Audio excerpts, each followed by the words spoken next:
Hello there, welcome to the Saroy channel and welcome to my Omnibus series.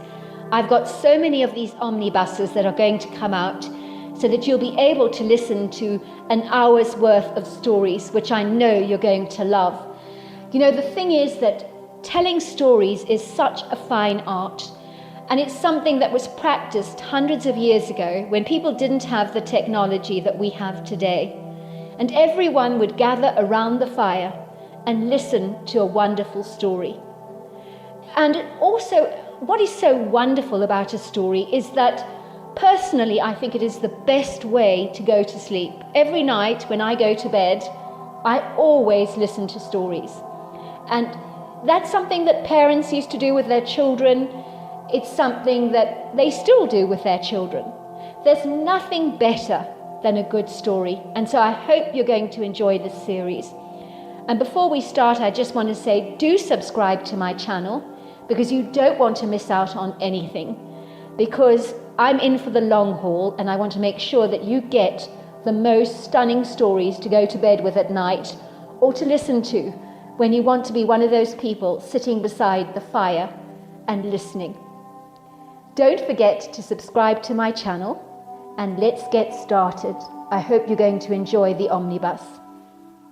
Dear Sarah, and all your lovely listeners, I've always had issues in my life, big issues. That's what you can expect growing up in a fatherless home, with a mother who is so shut down emotionally that it's a miracle if she merely patted you on the back to acknowledge you. I do not remember my mother ever touching me when I was little, unless she had to put my hair up in a ponytail or measure me for a dress fitting. Don't get me wrong, she gave us all we ever needed. Food, clothes, a roof over our heads, and even hired a babysitter from time to time when the need arose. But involved in our lives, she most certainly was not. It was hardly a wonder that as a little girl, I'd do almost anything to get my mother's attention. I even burnt down my mother's yard shed once, just so that she might notice me, and in the process nearly burnt down the entire house. Let's just say I was rewarded by a bad scolding. But that was so much better than not being noticed at all. My mother ghosted me and my brother William in our lives. She lived her life as if we didn't exist, as if we were apparitions in the attic that sometimes went bump in the night that she found incredibly annoying. My mother would spend hours a day in her private office, where she had rows upon rows of books all on ancient Egypt, which she would study for hours and hours on end, making long cryptic notes.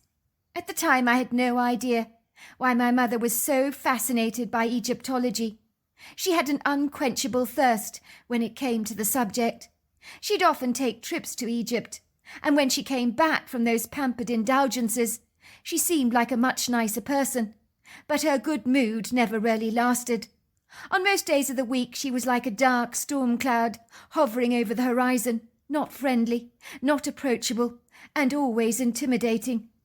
I remember one day I had been snooping around in her study when she was out, as my mother failed to lock the door, and this was the quintessential opportunity for me to have a great snoop. I was desirous to know what kept her so busy for hours a day. Her study was a treasure trove of stuff she'd brought in Egypt, from ancient pieces of pottery and other interesting artifacts. There were bookshelves overflowing with information on the pharaohs, a sprawling collection of Egyptian art on the wall. To say she was obsessed with ancient Egypt was an understatement.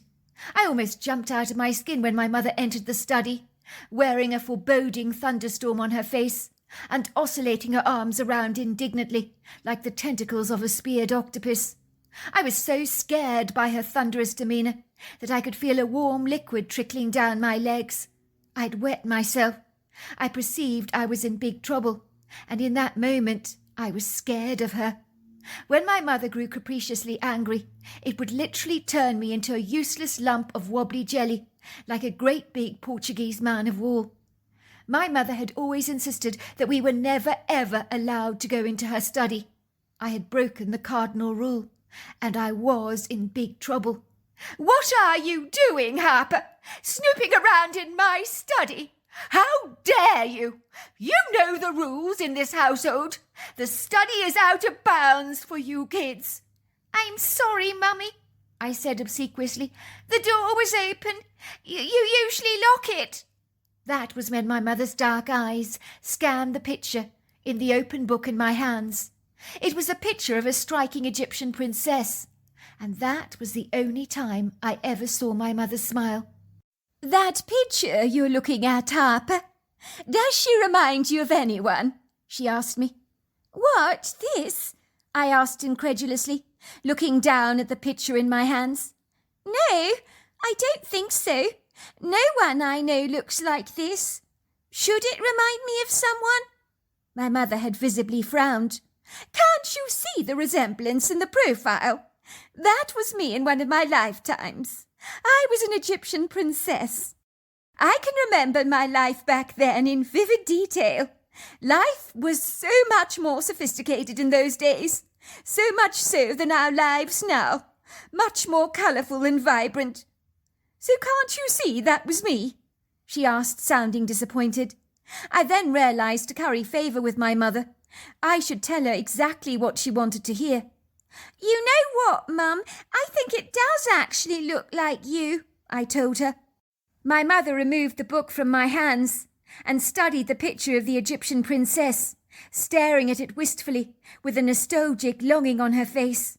Oh, I was such a stunner back then, she said, smiling, as if reminiscing on a blissful memory.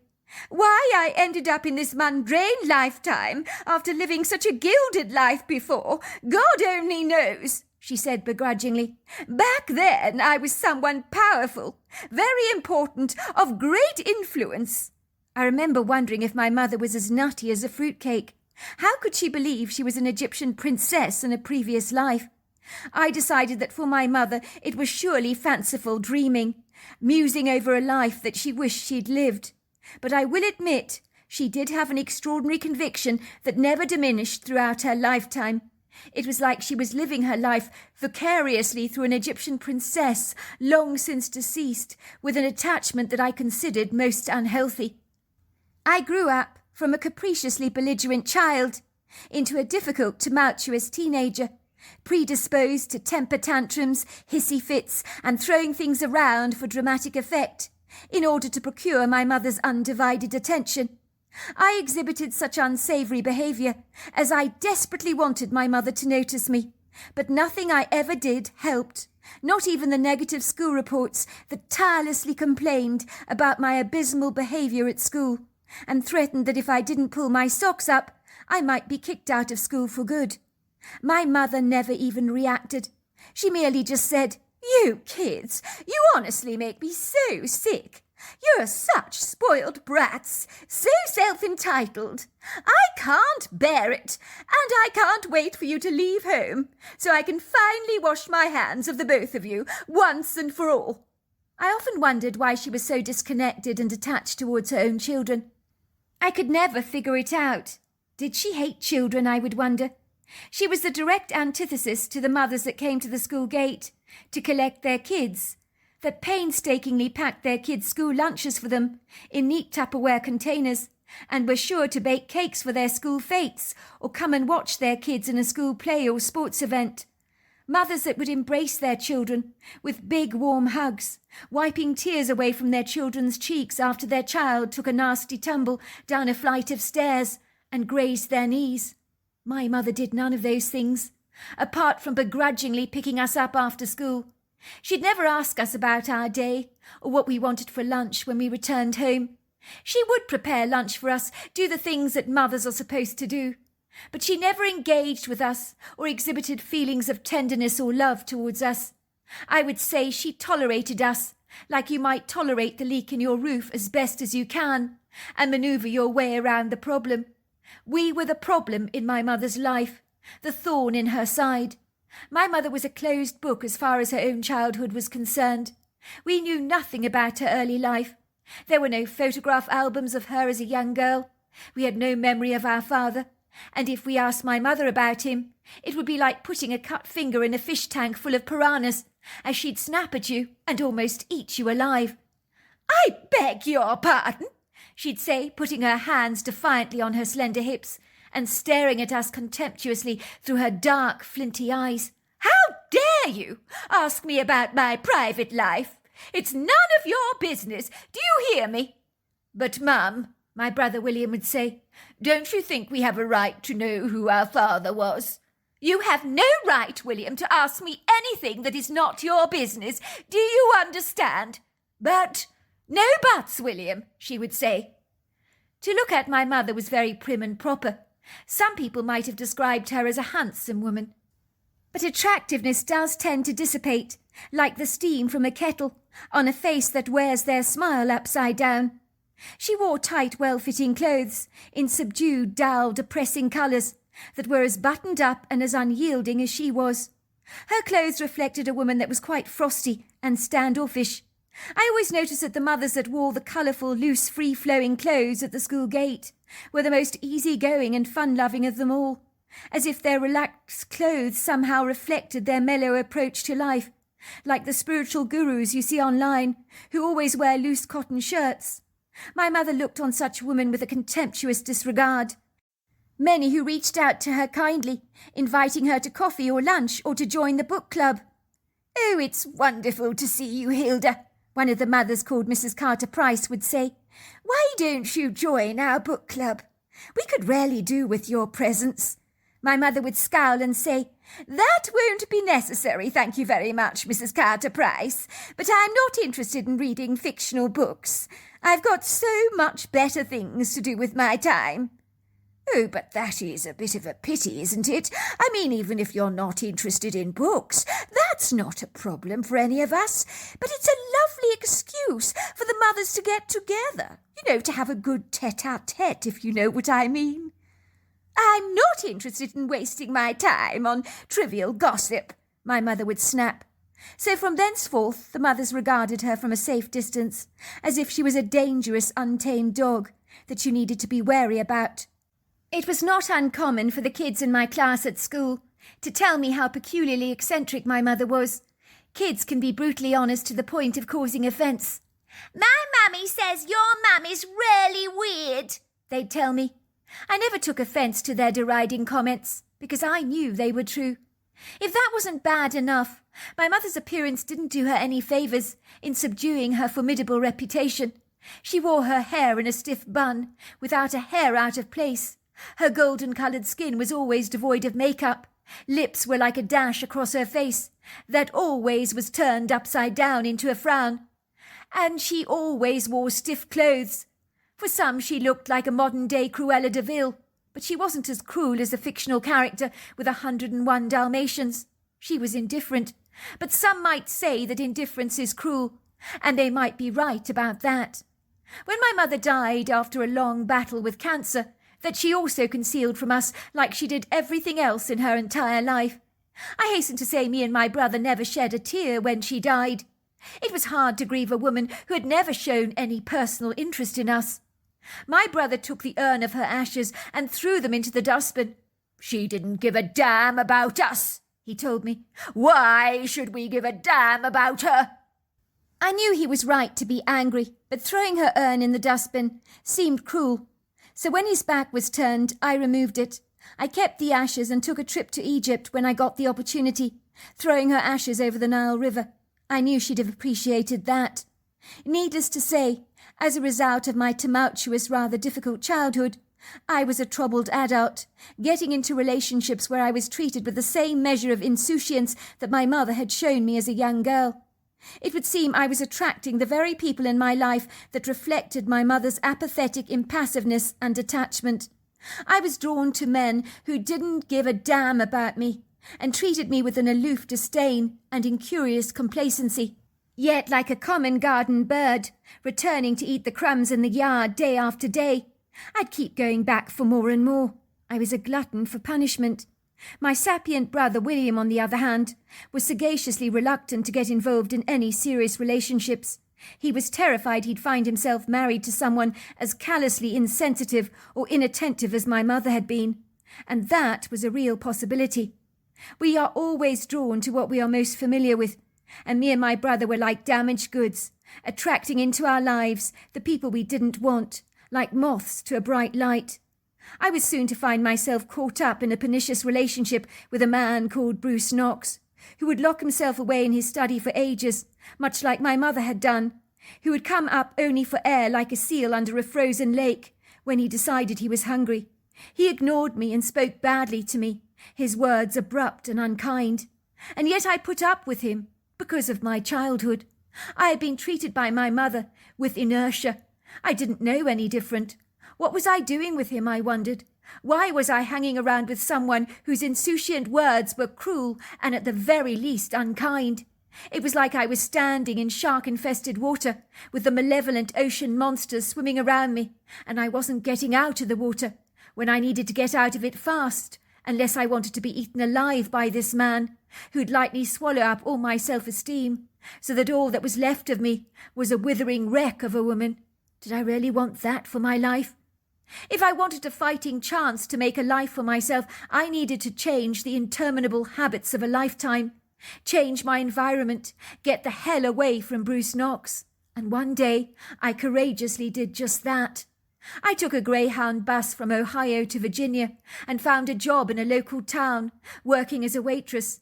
And that was when I met the love of my life, Jackson Gosling. The first time I laid eyes on Jackson Gosling, there was an immediate spark between us that I could not personally ignore.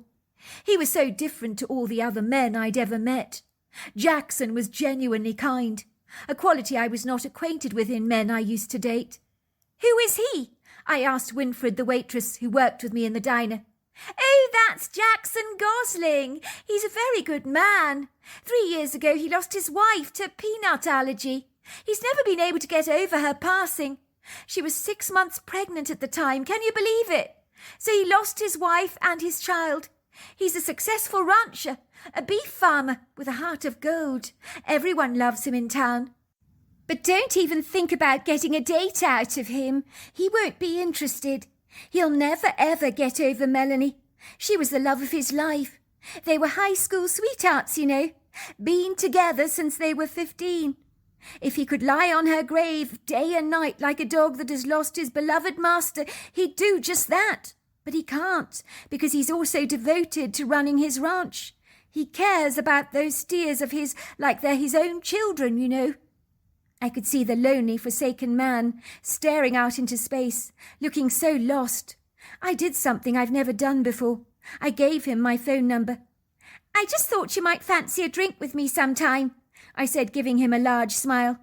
"I heard about your wife and unborn baby. I'm sorry.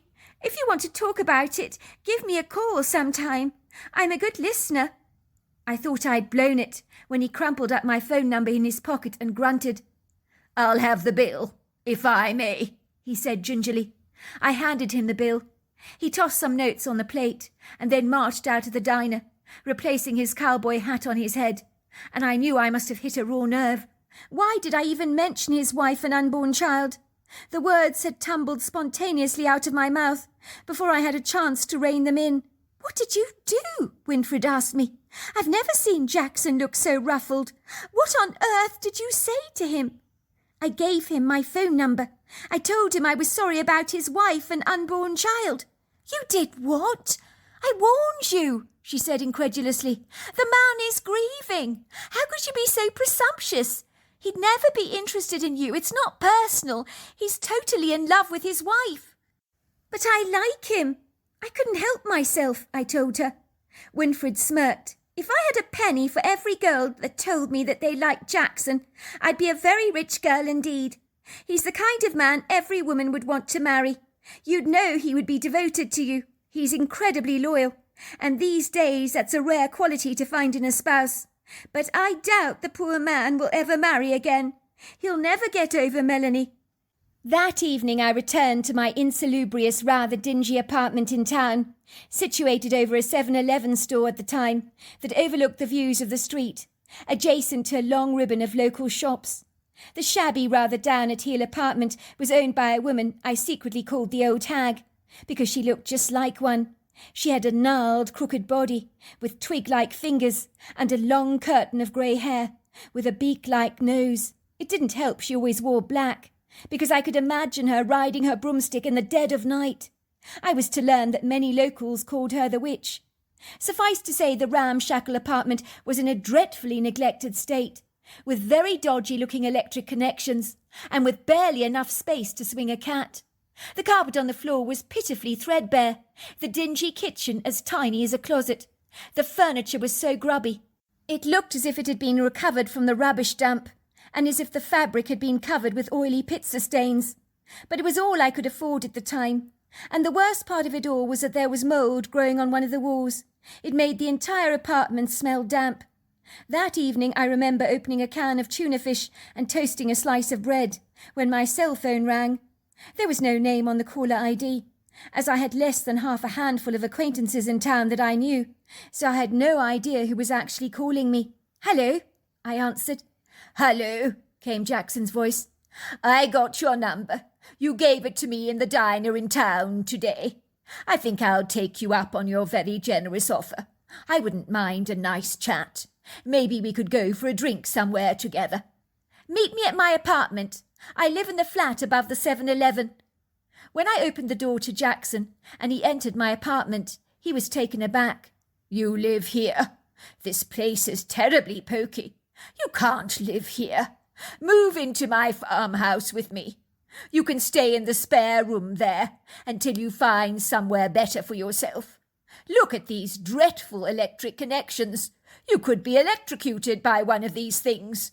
This is really crazy." He was terribly concerned and mortified that I was living in such an unsightly apartment. "I don't think I could afford to live at your farmhouse. I mean, how much rent would you charge me?" "Did I say anything about rent? As I said, you can stay there for as long as you need, until you find yourself a better place and finally get back on your feet. But this place is not fit for anyone to live in. I would feel very aggrieved if you stayed here." I hasten to say I moved into Jackson's ranch, which is situated not far from the Shenandoah National Park in the Blue Ridge Mountains. I graduated from the spare room to his bedroom rather quickly, so our whirlwind romance meant that within a month he'd made an honest woman of me. We got married, much to the amazement of everyone in town, who could not believe I had snagged the unsnaggable man, who had been hanging on to the leftover memories of his lost love, and had no space for another woman. But they had been proved wrong. I knew I could never replace Melanie, but I was still the closest love he'd ever have. We had fallen in love with each other against all the odds, and when he learnt I was pregnant shortly after we were married, he was over the moon. But when I went to have a pregnancy scan, I discovered I'd already been 3 weeks pregnant before I met Jackson, with Bruce Knox's baby. I was devastated that the baby was not Jackson's. I didn't have the heart to tell him the sorry news. I didn't want to subject him to any more heartbreak than he'd already been through. I reasoned with myself that it wouldn't do him any harm not knowing the truth. He would still be a father to our child in every sense of the word, and blood wasn't everything. Jackson was reticent by nature, naturally reserved, but with me he was able to open up, and the romance between us blossomed. We were good for each other. I loved Jackson's farmhouse. It had a warm, cosy feeling about it, as Melanie's feminine influences over the place meant the rooms were sumptuously decorated in cosy furnishings, and the kitchen was refurbished with state-of-the-art fixtures and fittings suitable for any aspiring domestic goddess. The old colonial house was in remarkably good condition. It had been renovated over the years and looked as pretty as a picture, with fabulous prepossessing views of the Blue Ridge Mountains, surrounded by rolling hills of luxuriant green pastures, where my husband's steers would happily graze. I would watch Jackson riding on the back of one of his black horses, under a blue sky, with all the steers running ahead of him, and his 2 ebullient bouncy black Labradors on either side of the horse. It was like watching something out of an old country and western movie. It was poetry in motion, as Jackson was so graceful on the back of his horse. I'd never seen anyone as devoted to his animals as Jackson was to his steers, to his dogs and horses. I always worried about the day that those steers would be turned into beef. But Jackson was much more resilient than I gave him credit for. "They always say you shouldn't grow attached to your steers," he would tell me, "but I can't help myself. It's hard not to grow fond of them," he would tell me very proudly. One of my favourite go-to places was the extensive woodgrove to the rear of our property. It branched out into another neighbour's ranch. I'd never lived in a place with such an abundance of land, but for me escaping to the woodgrove was therapeutic to my soul. It made me forget about my turbulent past and focus on the bright future that lay ahead of me, like a great big warm welcome hug. My ever-expanding belly perpetually reminded me that there was a little one on the way, and no one loved my bump more than Jackson did. One day I decided to take a comfortable stroll in the woodgrove. It was a magnificently beautiful day, with the sun gently filtering through the trees. It was cool in the forest, as the leafy canopy above my head sheltered me from the blazing sun. When you're carrying the extra weight of a baby, you are not thankful to hot weather, so the shade that the forest offered me, I was very grateful for. The prepossessing floor was teeming with an abundance of plant life, from funguses, ferns, resplendent mosses, and pretty shade-loving flowers.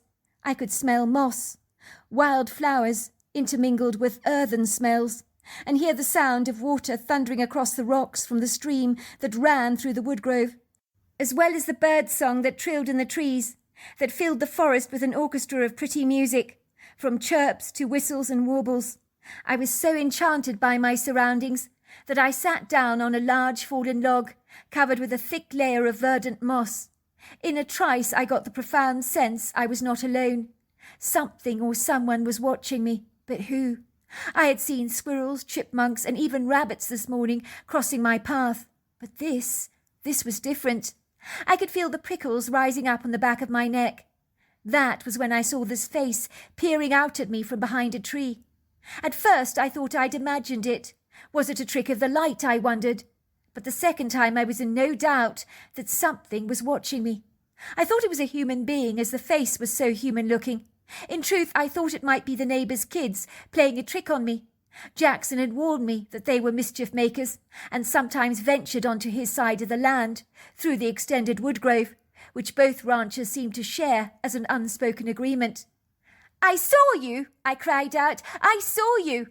I ran over to what I believed was a mischievous child playing games with me, but this was no child. I was standing yards away from what I know was a female Bigfoot.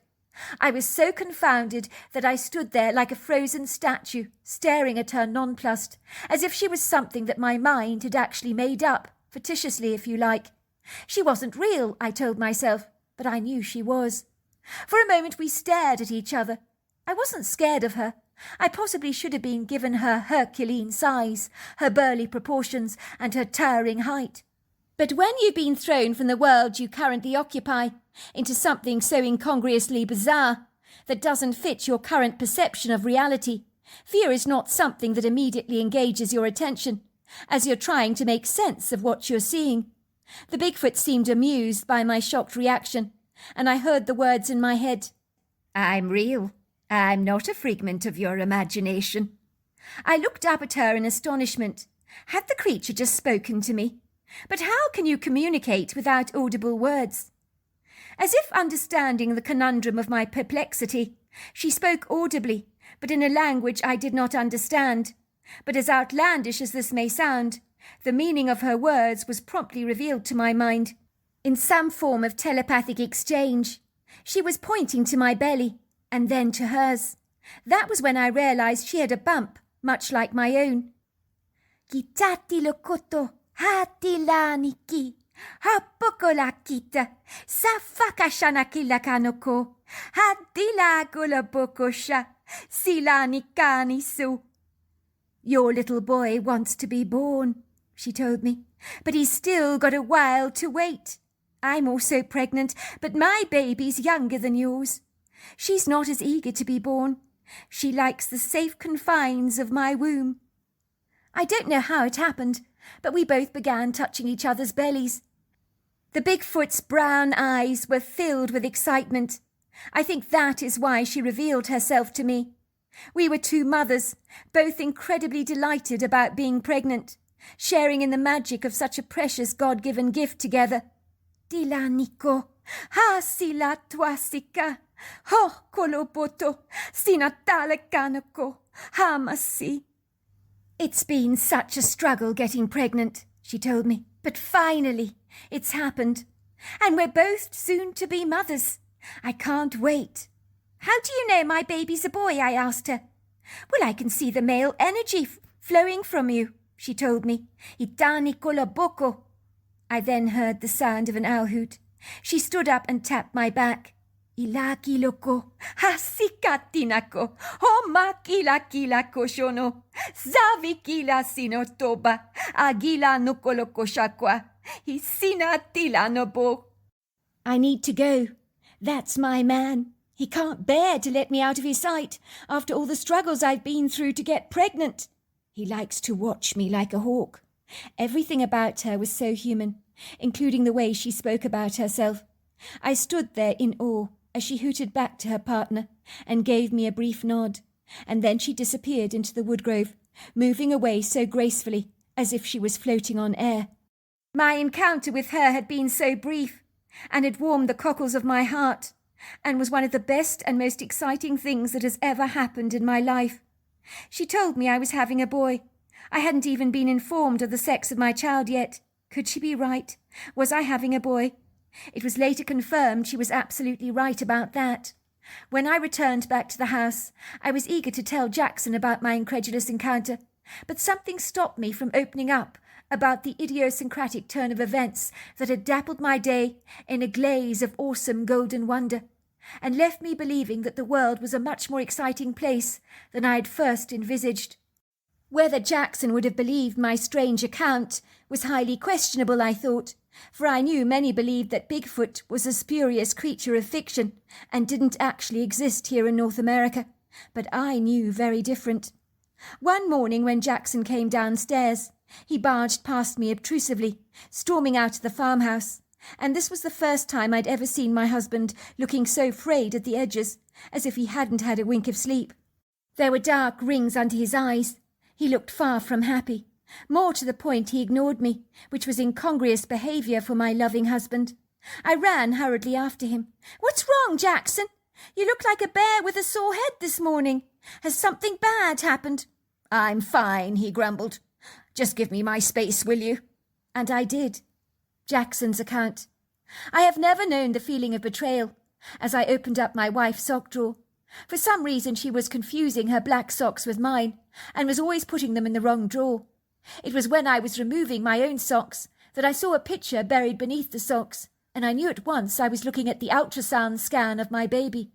Why had my wife not shown me the photograph? Shouldn't we share in all this together? I could feel my heart pounding with excitement. I remember Melanie showing me her first scan, and it had been a celebratory occasion for us. I had lost the love of my life and our baby to her peanut allergy. Melanie always carried an EpiPen with her, which she always kept in her purse. But she had so many purses, that was a big problem for me. I had tried to find her EpiPen, as I began scrambling my way through all her purses, but it was too late. The worst part of it all was I did find her EpiPen in a zip pocket in the first handbag that I'd opened, but I'd failed to see it. It was very hard not to blame myself for her death, as her EpiPen had been in her purse all along, and the emergency services could not get to my farmhouse in time. My wife had brought a cake from the baker's that they swore blind had no contamination with peanuts, but I was to find out that peanut oil had accidentally been used in the cake as an oversight. I now had a second chance with love when Harper had come along into my life. I had no intention of getting embroiled in a relationship, but it had happened, and our whirlwind romance meant we both couldn't wait to get married, and we did. I was a man who took things very slowly, one step at a time, but when Harper came along, we didn't waste any time in tying the knot in a private ceremony. When Harper announced she was pregnant, it was the quintessential icing on the cake for me. I was thrilled. I was going to be a father. For the first time in a long time, my life was finally looking up. I pulled out the ultrasound scan from the drawer, my heart thundering with excitement. As I studied the picture closely, this was my child. I was swilling with pride to see the evidence of the little baby growing inside my wife's womb. But it was when I turned the scan to the back that I saw the estimated due date of the baby's arrival, and that hit me like a cold blow to the face. No wonder my wife had hidden the scan from me. She didn't want me to know that I was not the baby's father. The printing on the back of the scan had given the game away. The fetus in my wife's womb was older than our own relationship. I felt so much anger towards my wife for her betrayal. She had clearly married me pregnant with somebody else's baby, and the hurt I felt coursed through me like a knife through the guts. It was a raw feeling. The wound hurt so hard and began to fester and become inflamed. I couldn't talk about it to my wife. It made the fact that she was having someone else's baby all the more real to me. I couldn't even bear to look at her, and she knew something was terribly wrong. I wondered if my wife even loved me, and all these painful thoughts swam into my mind like a school of hungry sharks, devouring all my hope and joy. I had hit rock bottom. I found myself in a place of such lonely desolation and despair. That night, when we both lay in bed together, my wife reached out to touch me. "What's wrong, babe? Is everything all right? Please talk to me. You've been so upset all day." I pulled away from her and said, "Nothing. I've just had a bit of a rough day, that's all." "Jackson, talk to me. How can I help you if you won't share your problem with me?"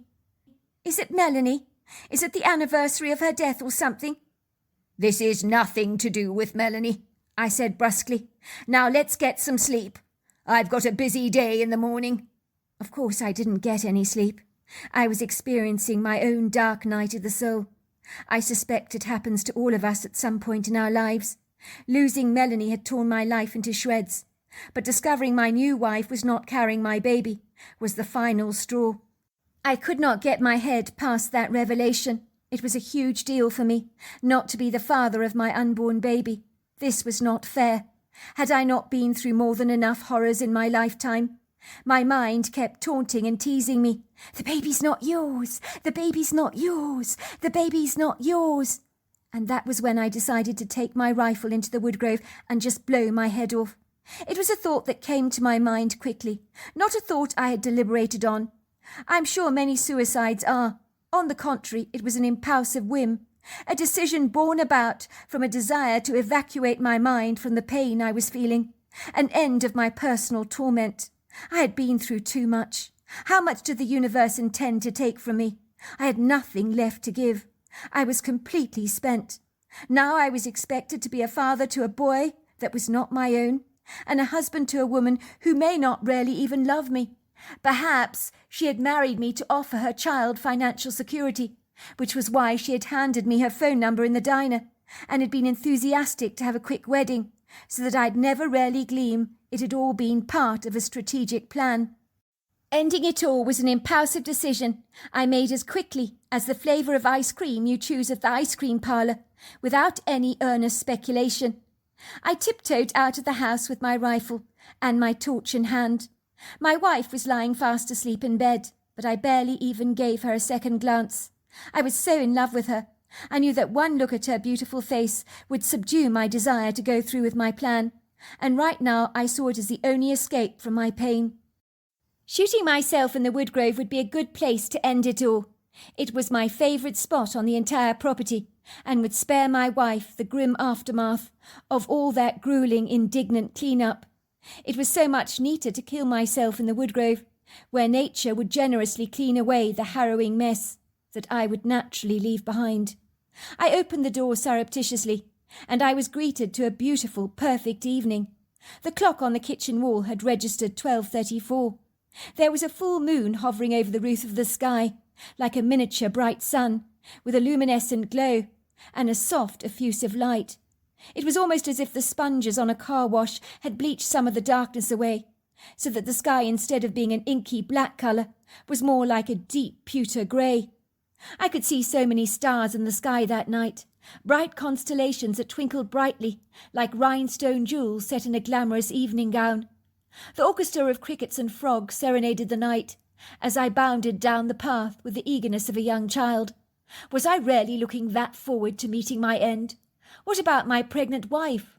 What about my steers, my horses, my 2 Labradors that were sleeping in their baskets in the scullery and had barked abruptly when I'd left the house without them? But I knew my wife would not awaken from their barks.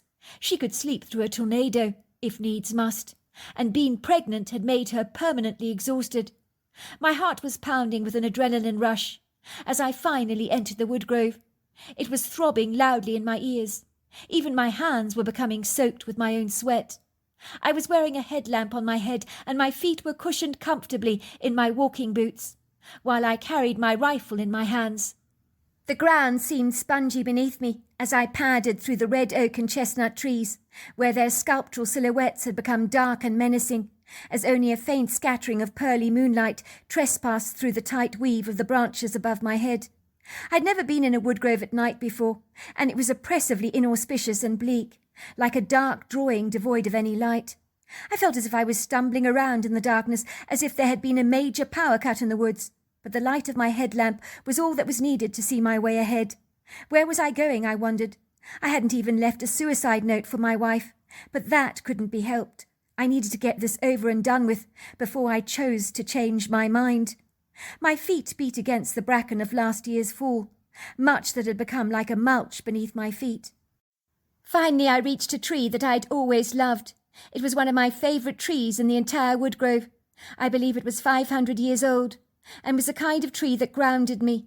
It had magnificent sculptural branches and a powerful tree trunk which had been engraved by people whom had owned my ranch a long time ago. It had engravings on it. One of them said, "Polly and Dave forever."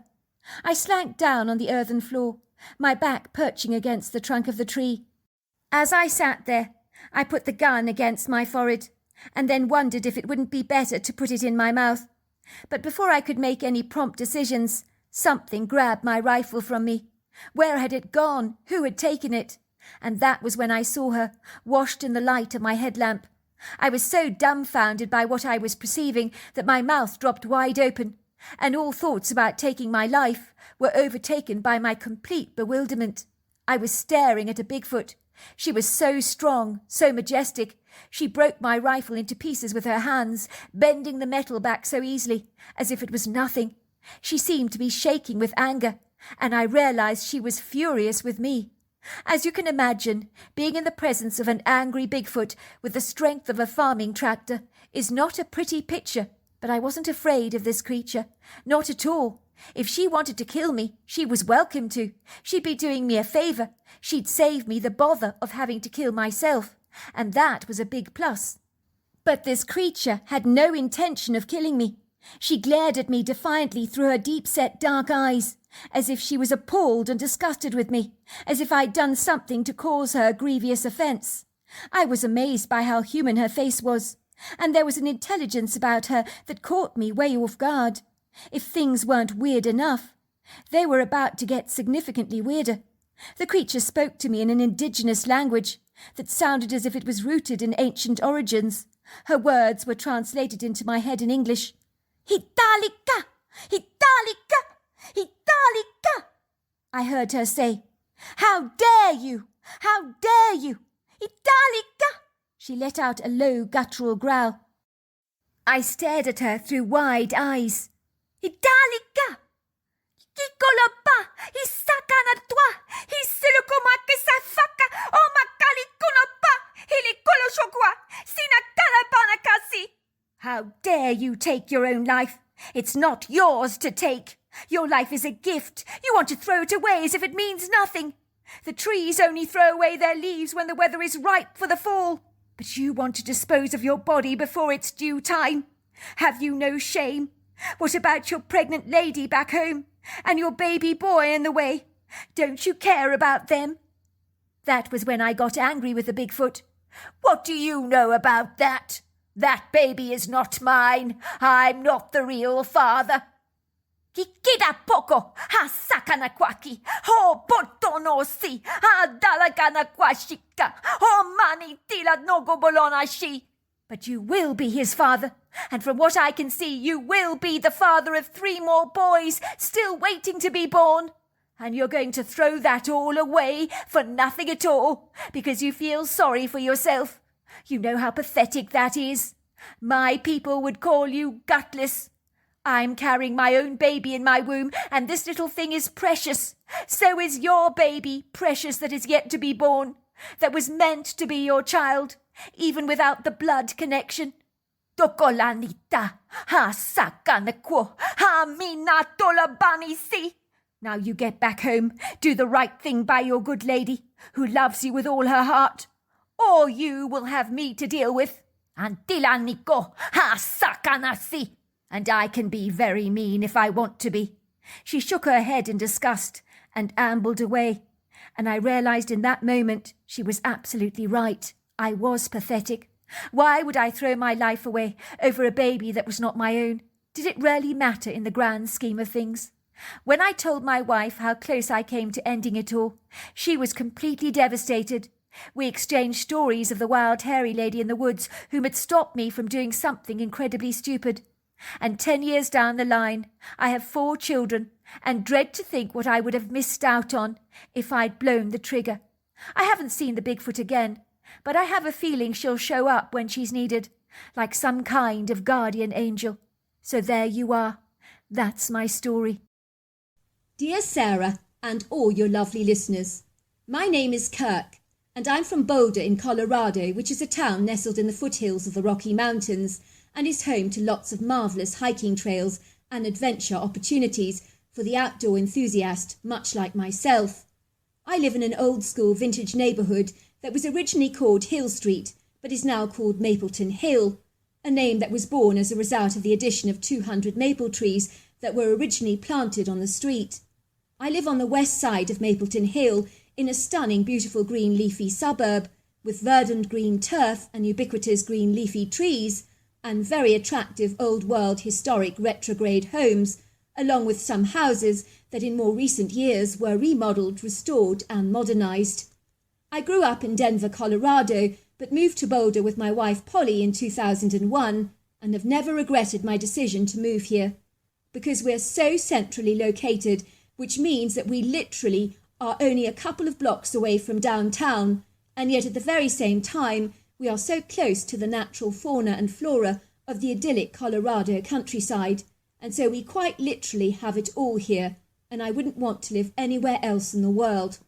I work for a company here that manufactures natural organic products, from shampoos to soaps, teas, honey, cereals, and so much more, as invariably people have become very savvy and streetwise of late, choosing to steer away from chemicals and harmful substances, most especially genetically modified foods, which I personally consider to be very harmful and exceedingly dangerous.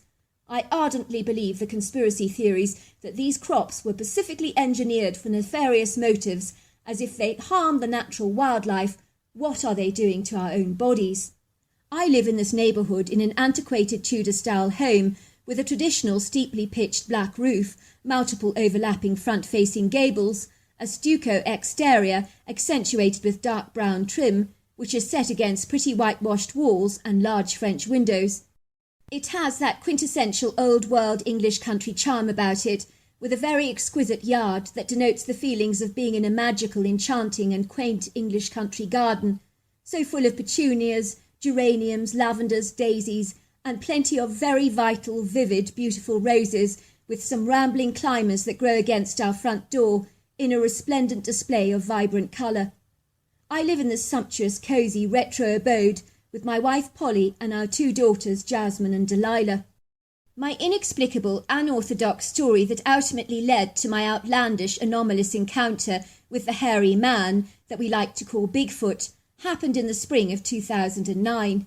It all began when my family decided to spend a long weekend camping at the San Juan National Forest in southwestern Colorado, which comprises roaring waterfalls over volcanic peaks, prepossessing streams, high desert mesas, alpine peaks, scenic prairies, rugged outcrops, arresting mountainous valleys, and thousands of back roads, not to mention hundreds of miles of trails to explore. At that time, my 2 children were about 6 and 8 years old. We drove down some very bumpy back roads that caused our 4-wheel drive to wobble precariously. Finally, we arrived at our chosen location at first light, when the orange light of the sunrise veiled the escarpment in golden hues, and it was breathtaking to behold. I was looking forward to the camping trip, as it was an escapism from the daily grind and challenges of the monotonous drudgery of orders, accounts and stockbooks, and a golden, perfect opportunity to simmer down, relax and unwind. This splendiferous, lavish wilderness was sprinkled with an abundance of alpine trees, from ponderosa pines, Douglas firs and Engelmann spruces, all set up against a ravishing backdrop of the most breathtaking, exquisite views over the mountains. Before long, Polly and I found the most perfect spot to set up our sizable tent, which we did in a remote area surrounded by spruce trees and overlooking the most enchanting, exquisite-looking stream with powerful jets of water that went cascading over the rocky outcrops. We noticed a couple of big-horned sheep drinking at the water's edge, but although they observed us, they were neither skittish nor wary, and my children were delighted to observe these creatures, as they are passionate animal lovers. "Look, Mummy, the dog's got horns," said my young child Jasmine, pointing at the critter with delight. "It's got horns, Mummy." "It's not a dog, dear," my wife told her. "That's a big-horned sheep. Isn't he lovely?" As we had young children with us, my wife and I were not doing much hiking, although I decided that while my wife unpacked and entertained the kids, I would take a little stroll around the area to stretch my legs, get my bearings, and get some much-needed exercise. Working so hard had meant that I had been inactive for quite a long while, and I realised how unfit I had become. It was a sensationally beautiful day, with the sunshine enveloping my body in a radiant warmth, so reminiscent of early spring. I felt very at one with the natural world. After a while I sat on a smoothly rocky outcrop and watched the jets of foaming white water cascading across the rocks. That was when I saw something that quite literally knocked my socks off. At first I thought it was a bear, as it was straddled in the water in a seating position, soaked from the waist down. It reminded me of the bears that I'd seen in Alaska during the salmon run. I remember thinking to myself, that is one hell of a large grizzly bear, because from the back view of this thing it was absolutely colossal and was an attractive tawny brown colour. I stood very still like a frozen statue, hardly daring to move a muscle so as not to disturb the bear, who thankfully was blindly oblivious to my presence. With great stealth and discretion, I surreptitiously crept furtively behind a high rocky boulder, where I laid my body down low on the ground in a comfortable obscure position and began to focus on the bear with my binoculars. My heart was fluttering with excitement and my fingers trembling as I tried to focus on the creature. I've always adored bears. They intrigue and fascinate me. Even as a young boy growing up, I was given some valuable teddy bears that are sought after today, like Staife and Bing bears, which I still have in my collection, and they're in remarkably good condition, even if I say so myself. Such was my love of those big balls of fluff. So as I focused my binoculars steadily upon the bear, I perceived that it was eating an enormous fish in his hands and spitting out the bones in the water. That was when it suddenly struck me like a bolt of lightning. Wait a minute. Grizzlies don't have hands. They have paws. I nearly dropped my binoculars in my incredulity because I couldn't even contemplate what this incongruous creature actually was. In that moment I began to shake violently like a wobbling jelly, not at all from fear, but from heightened sense of wonderment and consternation. Whatever it was, it appeared to be a skilled fisherman, as it didn't seem to have much trouble in catching fish. I recognise that without a fishing rod, catching a fish with your hands is pretty much a non-starter for most of us humans, but not for this critter. I watched his humongous-sized hands moving with record speed, with about the same amount of efficiency and startling accuracy as a fish eagle. He would pounce on something in the water, withdrawing it with effortless ease, and I would see the fish wiggling in his hand. And he bit into the head first and proceeded to eat the rest of the fish, chomping it down with large bites and always spitting out anything he didn't want. I could see the large jaws of his moving up and down. He was clearly enjoying his food. I watched the critter for a long while, and after he'd eaten his fill and was no longer hungry, and was finally satisfied with a full stomach, he rose out of the water like a masterful giant and began striding in my direction. He manoeuvred his bent, powerful legs with a seamless grace and fluidity. I was quite literally bedazzled and bewitched by what I was observing, and extremely astonished that I believe fear didn't even enter the equation for me. Instead, I continued to shake with a feverish exuberance, and it was challenging to keep my binoculars still. All I kept thinking is, what the heck is that, over and over again in my mind, like a video on rewind. The critter was easily over 9 foot tall, and that is erring on the side of caution, as I'm not predisposed to exaggeration by any manner of means. The only way I can describe the creature to you is that he looked like an ape-man. What features defined him as an ape, or what defined him as a human, I could not determine, but that was my impression of the creature. The creature was uncannily human-like in its facial aspects and its human-like silhouette, which was infinitely much larger than that of any man. I think in circumference his burly, hefty bulk was easily over 3 foot wide, and from a weight perspective he could have easily weighed between 700 to 800 pounds, or even more, but I'm not certain of these facts. I noted that the critter was very large in his upper torso, with Herculean-sized shoulders and very muscular overlong arms. It possessed a low-slung pyramid-shaped head that flowed in a curly horizontal line to the shoulders, and there was no indication from what I could ascertain that the critter had any neck, which I know sounds exceedingly odd. The hairless dark tan leathery face was very broad and square-shaped, with a very wide flat nose, prominent crinkled brow ridge, thin wide mouth, and deep-set golden eyes. I promise you, as this creature walked, his long flowing hair blew backwards against the gentle breeze like a field of wheat blowing in the wind. The sun cast its light over the creature's hair, and that was when I discerned some very distinctive, attractive auburn hues in the coat. I kid you not, the critter never saw me, but at one point he was only yards away from me. I could hardly believe it. In my opinion, he was remarkably lofty, majestic, awesome as a creature, and he seemed rather handsome in a rugged sort of way. I'm certain he must have been eye candy for the females of his species, because he was really rather good-looking, with a gentle, serene energy about him that was very prepossessing. I knew in my gut that if the creature had indeed seen me, he may have been elusive and glided away as quickly as he could, but I know he would not have been uncongenial or even aggressive towards me. Of that I am sure. When I returned to our camp, I was reminiscing in my mind about what I'd just seen. I felt incredibly privileged and blessed to have encountered such a remarkable-looking beast, and my mind kept recollecting my outlandish experience and hearkening back over it again and again in my mind. My wife kept complaining bitterly that I was seemingly distracted and was not listening to a word that she said. "What on earth is wrong with you, Kirk?" she moaned. "Since we got here, your head has been in the clouds. It's like you're far away in another world. How many times have I got to tell you to get the fire started?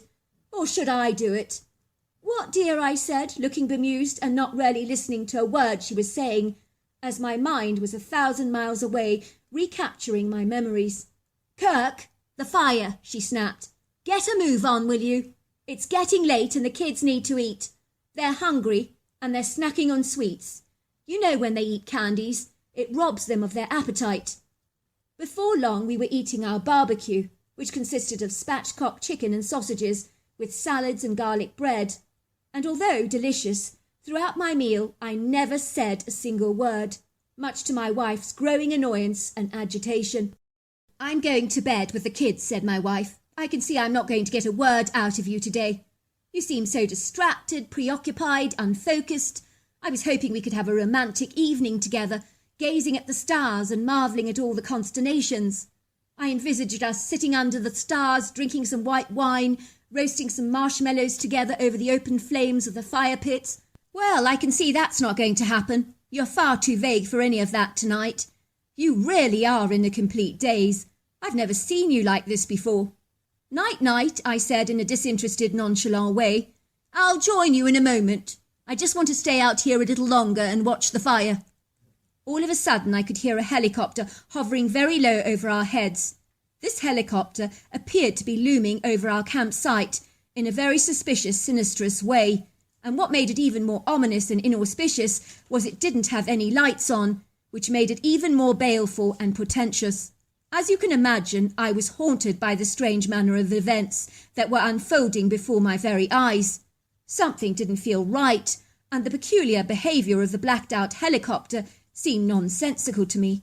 What the heck was going on, I wondered, and why was this helicopter scrutinising our campsite so curiously? It didn't feel right. I watched it circling us, and then the immediate area, and then went flying away. If that wasn't peculiar enough, the very same outlandish behaviour continued over the next 2 consecutive nights, and it was beginning to alarm me and disturb me ever so much. I am glad to say that my wife seemed blindly oblivious by these strange shenanigans, and I don't believe she even heard the helicopter, but if she did, she never made any mention of it. By this stage I was determined to find out what was going on, and why the helicopter was so interested in our campsite. It was decidedly odd, and exceedingly discomposing, because it felt as if my family was under surveillance or investigation of some kind, and that was very perturbing. The following night, after my kids and wife were happily tucked away in their sleeping bags, once again I heard the familiar droning sound of the helicopter flying overhead, and that was when I climbed out of my tent to take another look. By this time I was feeling enraged and very disenchanted by what was going on, as these events reeked of sinister intent. I thought about my role in the natural health industry and my drive to alert people to the dangers of monosodium glutamate and GMO foods, and I began to wonder if someone had been hired to shut me up. I know it sounds preposterous, but whistleblowers are often taken out, and I'd recently received some official unmarked letters telling me to shut up about GMO foods, or I'd be very sorry. I now felt certain that someone had hired a hitman to take me out. It would be a perfect excuse, I thought. I'd just be registered as another missing man that went disappearing in an area of national forest. To my amazement, I could see the helicopter landing several yards away from our tent, and I discerned some men in black with some seriously lethal-looking high-powered rifles getting out of the craft, and then I heard the helicopter taking off again, leaving the men behind on the ground. By this point I was terrified. My heart was pumping violently in my chest, and I was sweating profusely. I knew that they were after me, and not my wife and kids, so instead of running away from them, I moved closer towards them to find out what was going on. I could hear the muffled voices of the men talking in military language about locations.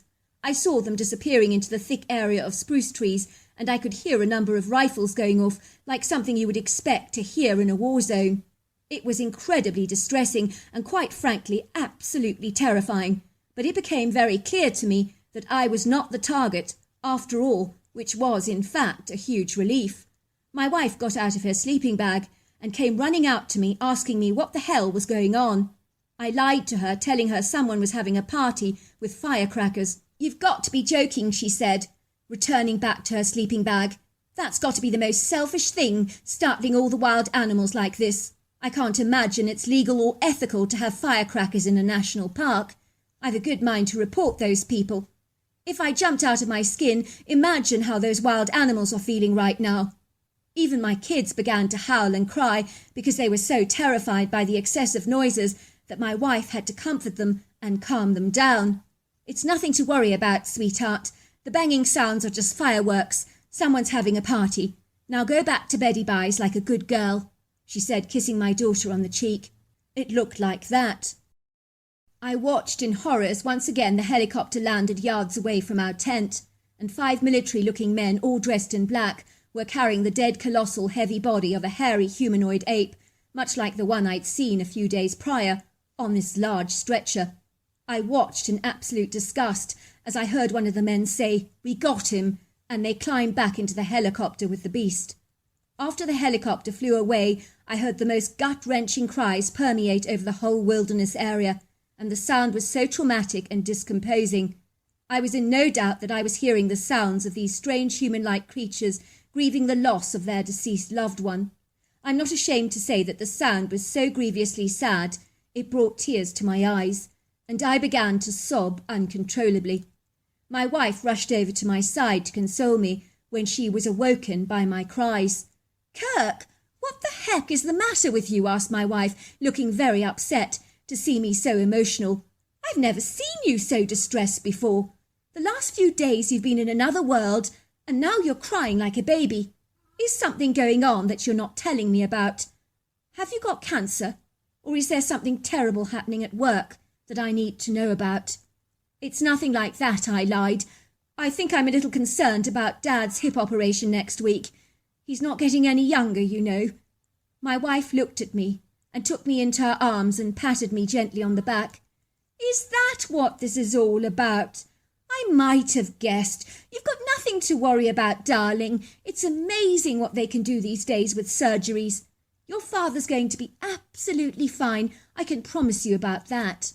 Of course, my father was fine after his hip surgery, but for a very long time I grieved for that mysterious beast who had been so callously annihilated by those military men for some mysterious reason that I just don't know.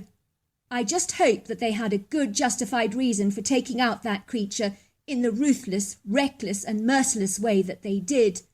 I'll never know the answer to that question, yet I do know this, that they left a trail of devastated, inconsolable hearts behind them, because I heard and felt the woeful heartbreak over the valley that night, with cries that were so desperately sad and desolate, it almost broke my heart into 1,000 pieces.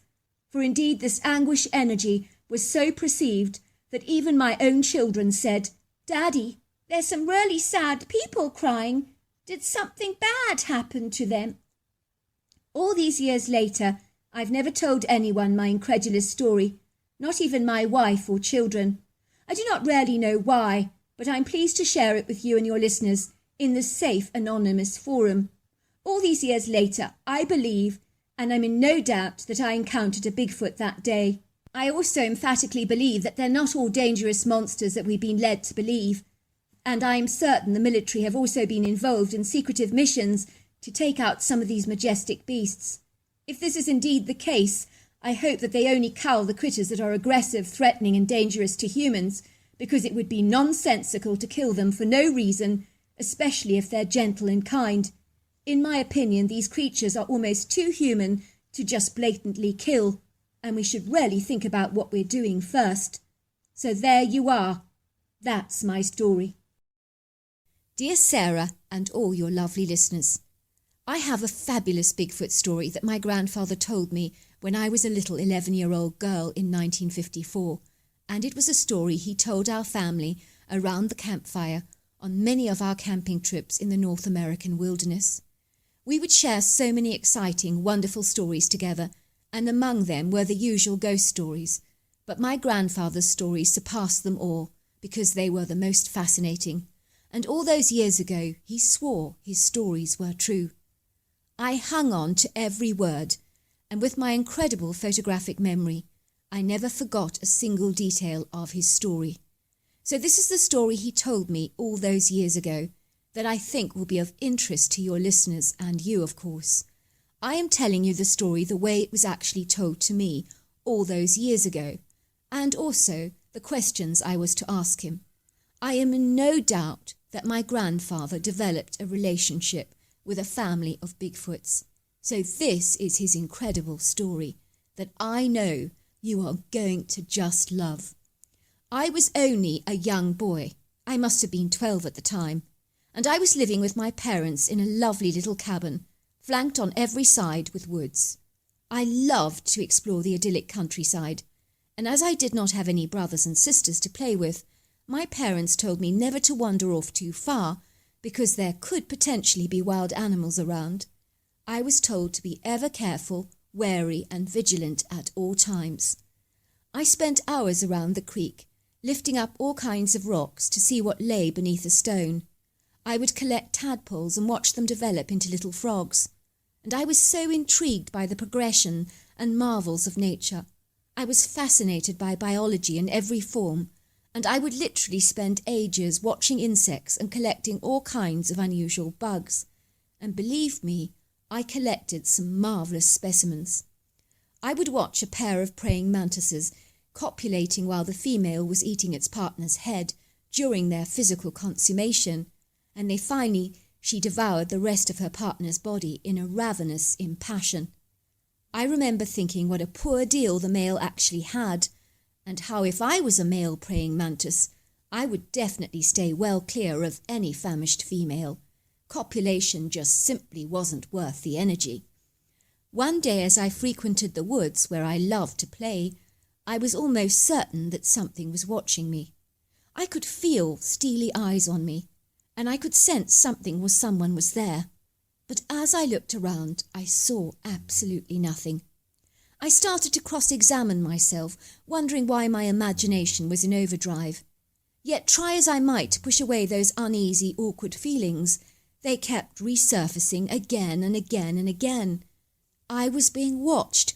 I was certain of it. But by who and by what? I wondered to myself. I retreated quickly from the woods because the feeling was so disconcerting and uncomfortable, and besides I had to get back because I could hear my mother calling me to accompany her on her daily food shop. As we were in the baker's, ready to buy bread, I decided to try an experiment by staring at people when their backs were turned to me to see if anyone would notice. That way I would know whether the feelings I actually got in the woods were accurate and that something was watching me. I wondered if people could feel and tell if they were being watched. So that's what I did. I saw a young woman entering the shop holding her 5-year-old daughter's hand. I stared at the back of the woman's head, fixing my eyes on her brown bouncy curls. Surely, with my stares on the back of her head, she would not sense them, I thought. As she ordered her bread, she briskly turned around to look directly at me, and she looked decidedly uncomfortable. I knew she had felt my stares because she appeared to be fixing up her hair awkwardly, looking suddenly very self-conscious. Her little girl turned around and stuck her tongue out at me a few times, and I returned the favour by sticking out my tongue and making a few ugly contorted faces at the little girl.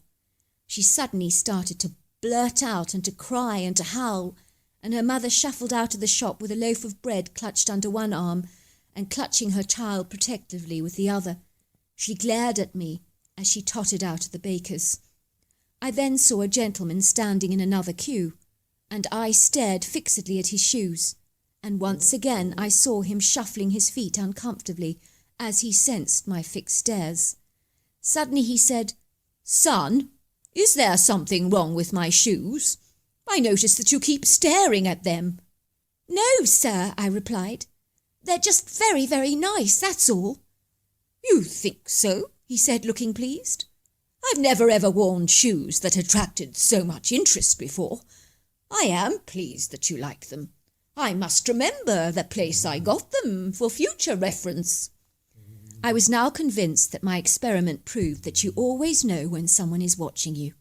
So something had definitely been watching me in those woods. But who and what, I wondered excitedly. One day it happened all over again. I was playing in the woods and I sensed something or someone was staring at me. And I knew without a shadow of a doubt that my instincts were 100% correct. After all, my experiment had proved that. I immediately went to look behind every single tree and every available hiding place, but there was nothing there. Then I turned my attention to looking into the trees, and as I looked up into an oak, I suddenly saw a little cute face staring back at me through the branches. But what was this creature, I wondered?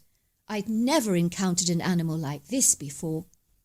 The animal was about 3 foot tall and covered from head to toe with long auburn hair, only its face was completely hairless. It really rather reminded me a lot of orangutan because it also had those typical long monkey arms, and his humanoid face had a very definite monkey look, especially around the eyes. My heart was fluttering with this excitement as I observed this unique creature that, although exceedingly curious, did appear to be painfully shy. For a while our eyes locked, and I observed that he had the most beautiful yellow-brown rusty eyes that I'd ever seen. I started to climb the oak tree so that I could be in close proximity to the creature, and as I did this it appeared to be laughing at me. I could see amusement in its brown, sparkling eyes.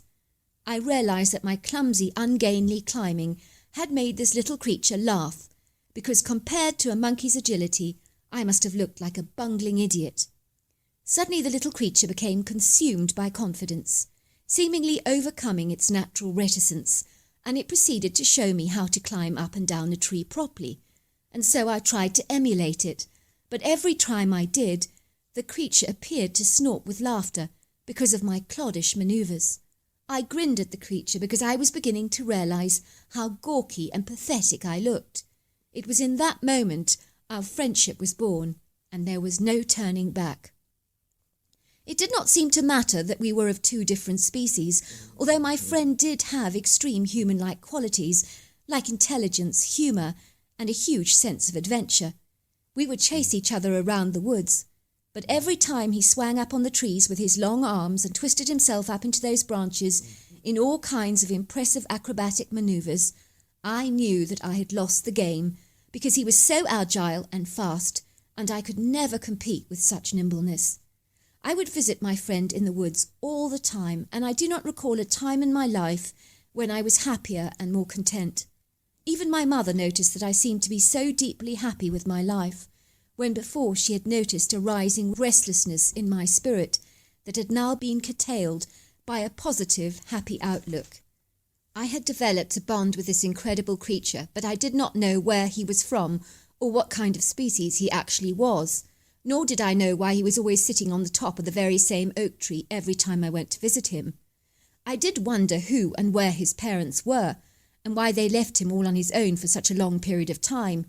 You see, my communication with my friend was never verbal, but with the miming gestures we more or less pretty much understood each other, and I got the very distinct impression his mother looked on the oak tree as a kind of nursery and a place where her youngling could sleep in the trees and remain very safe.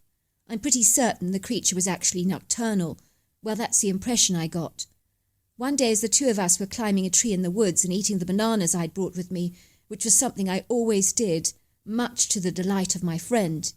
Even my mother was commenting on all the bananas and apples that I appeared to be eating in unprecedented copious amounts that seemed to have baffled her, as previously I had been very impartial to fruit of any kind. At this rate, she would say to me, you'll be turning into a fruitarian. I even heard her ask my father whether he thought it was bad that I was eating so much fruit. Did you ever overindulge in bananas when you were young? She asked him. Woman, what are you going on about? I'm sure a dozen bananas won't kill him in any way. It's better than sweets. Suddenly I heard a strange shrill whistle. At first I thought it was a call from a bird that I had heard in the woods on many times before. But to my amazement, my hairy friend duplicated exactly the same whistle, as if answering or returning a call. It was then that I heard a thunderous sound, and there she was, larger than life, stepping out of the shadows into the full light of the morning sun, with the shafts of sunlight causing her auburn hair to literally gleam. I knew at once she was the mother of my friend, but she was an extraordinary, remarkable-looking specimen that would have looked impressive gracing the covers of National Geographic. She was powerful, majestic, lofty, and magnificent. At least I thought she was. Many others might choose to disagree. She towered like a forest giant at about 8 feet tall and was about 4.5 feet wide and 700 pounds. She had the most incredible muscular definition that I could see beneath the scantier hair over her midriff, and it moved when she did. Her Herculean-sized shoulders would make those of an Olympic swimming champion look puny and pathetic by contrast. I noticed that her head was cone-shaped, with what appeared to be an almost human-like pinky-brown hairless face, a prominent brow ridge that was extensively wrinkled, a big pug-like nose, and a very deep-set pair of lively brown eyes that sparkled with merriment. When the creature saw me perching precariously on a branch next to her youngling, I could swear she smiled, as I distinctly saw the corners of her mouth twitch upwards, and her large white human-like teeth remained fixed. I also sensed she was somewhat benumbed to see me in the branches so congenially contented and at ease with her son. My hairy friend climbed down the branches, as did I, and he ran into his mother's arms while she held him, running her monstrous huge hands through his soft hair and tearing apart any tangled strands with her sausage-like fingers. When she did this, she stared at me curiously, almost as if she was studying every detail of a Picasso painting and deciding whether she liked it or not. I'm glad to say by the twinkle in her eyes, I felt almost certain I had won and met with her seal of approval. She started chattering to her youngling in a very strange tongue, all the while scrutinizing me with a keen and curious interest. I could tell by the way my friend was chattering excitedly to her that he was telling her how much he actually liked me, and she reacted with a very pleased demeanour, as if delighted that her sprog had finally found a playmate. She indicated for me to follow her, and all three of us went to the creek together, and while the mother was wading in the water, my hairy friend and I were splashing each other and throwing pebbles. Suddenly I heard this thunderous noise like a herd of rhinos coming towards us. It was such a monstrously heavy sound that you could literally feel the ground vibrate beneath you. Then I heard this incredible roar that was so terrifying I froze to the spot, incapacitated by fear, as the hair on the back of my neck stood up on end. Then I saw him, like the most monstrous, imposing predator, fixated on his kill with a relentless valour. He was wading in the water angrily towards me, with a gargantuan tree-trunk-sized pair of legs and resolute 5 feet strides. Before I knew it, he seized me in his monstrous arms and hurled me into the air like a Catherine wheel, where I went spinning and somersaulting and then plunging into the murky depths of the water. Once again the monstrous giant came clamouring towards me and reaching for my head, almost to asphyxiate me under the water. At least that's what it felt like. The next thing I knew, he released his suffocating hold from me, and I came out of the water like an otter, but desperately gasping for breath. I'm in no doubt that the big male seemed to be trying to kill me, or at least to put me in my place. I could see the female creature screaming at the male and pounding her fists into his chests. He stood there like a statue, frozen in time, receiving the full wrath of her furious physical altercation. I saw her pull his ears that were buried beneath his hair and slapping the sides of his cone-shaped head very fiercely, all the while chattering in a very disapproving, high-pitched voice. Once again I was reminded of that praying mantis, as this female had a powerful hold over the male during their copulation. It would seem that this male humanoid was literally under her spell, willing to do her every bidding, even if it meant being humiliated and chastised in front of me. She let out another scream at him that was so piercing it went right through me like a jackknife. She then pointed towards the bank, and I watched this humiliated 1,000-pound male humanoid paddling away into the water, walking towards the bank. He then sheepishly and obediently squatted down, watching us with puzzled, somewhat exasperated look on his hairless face, as if to say, "Woman, you just can't understand them." I noticed he was watching me curiously, scratching his head in a gesture of thoughtful repose, as if wondering what on earth his little son actually saw in me. I remember feeling in that moment that I truly was safe, and relief washed over me like a foaming wave. But even so, the male was a deadly predator. Of that I was in no doubt, who would kill in a heartbeat if given the opportunity. In the weeks that followed, I would play with my hairy humanoid friend, under the watchful eye of his mother.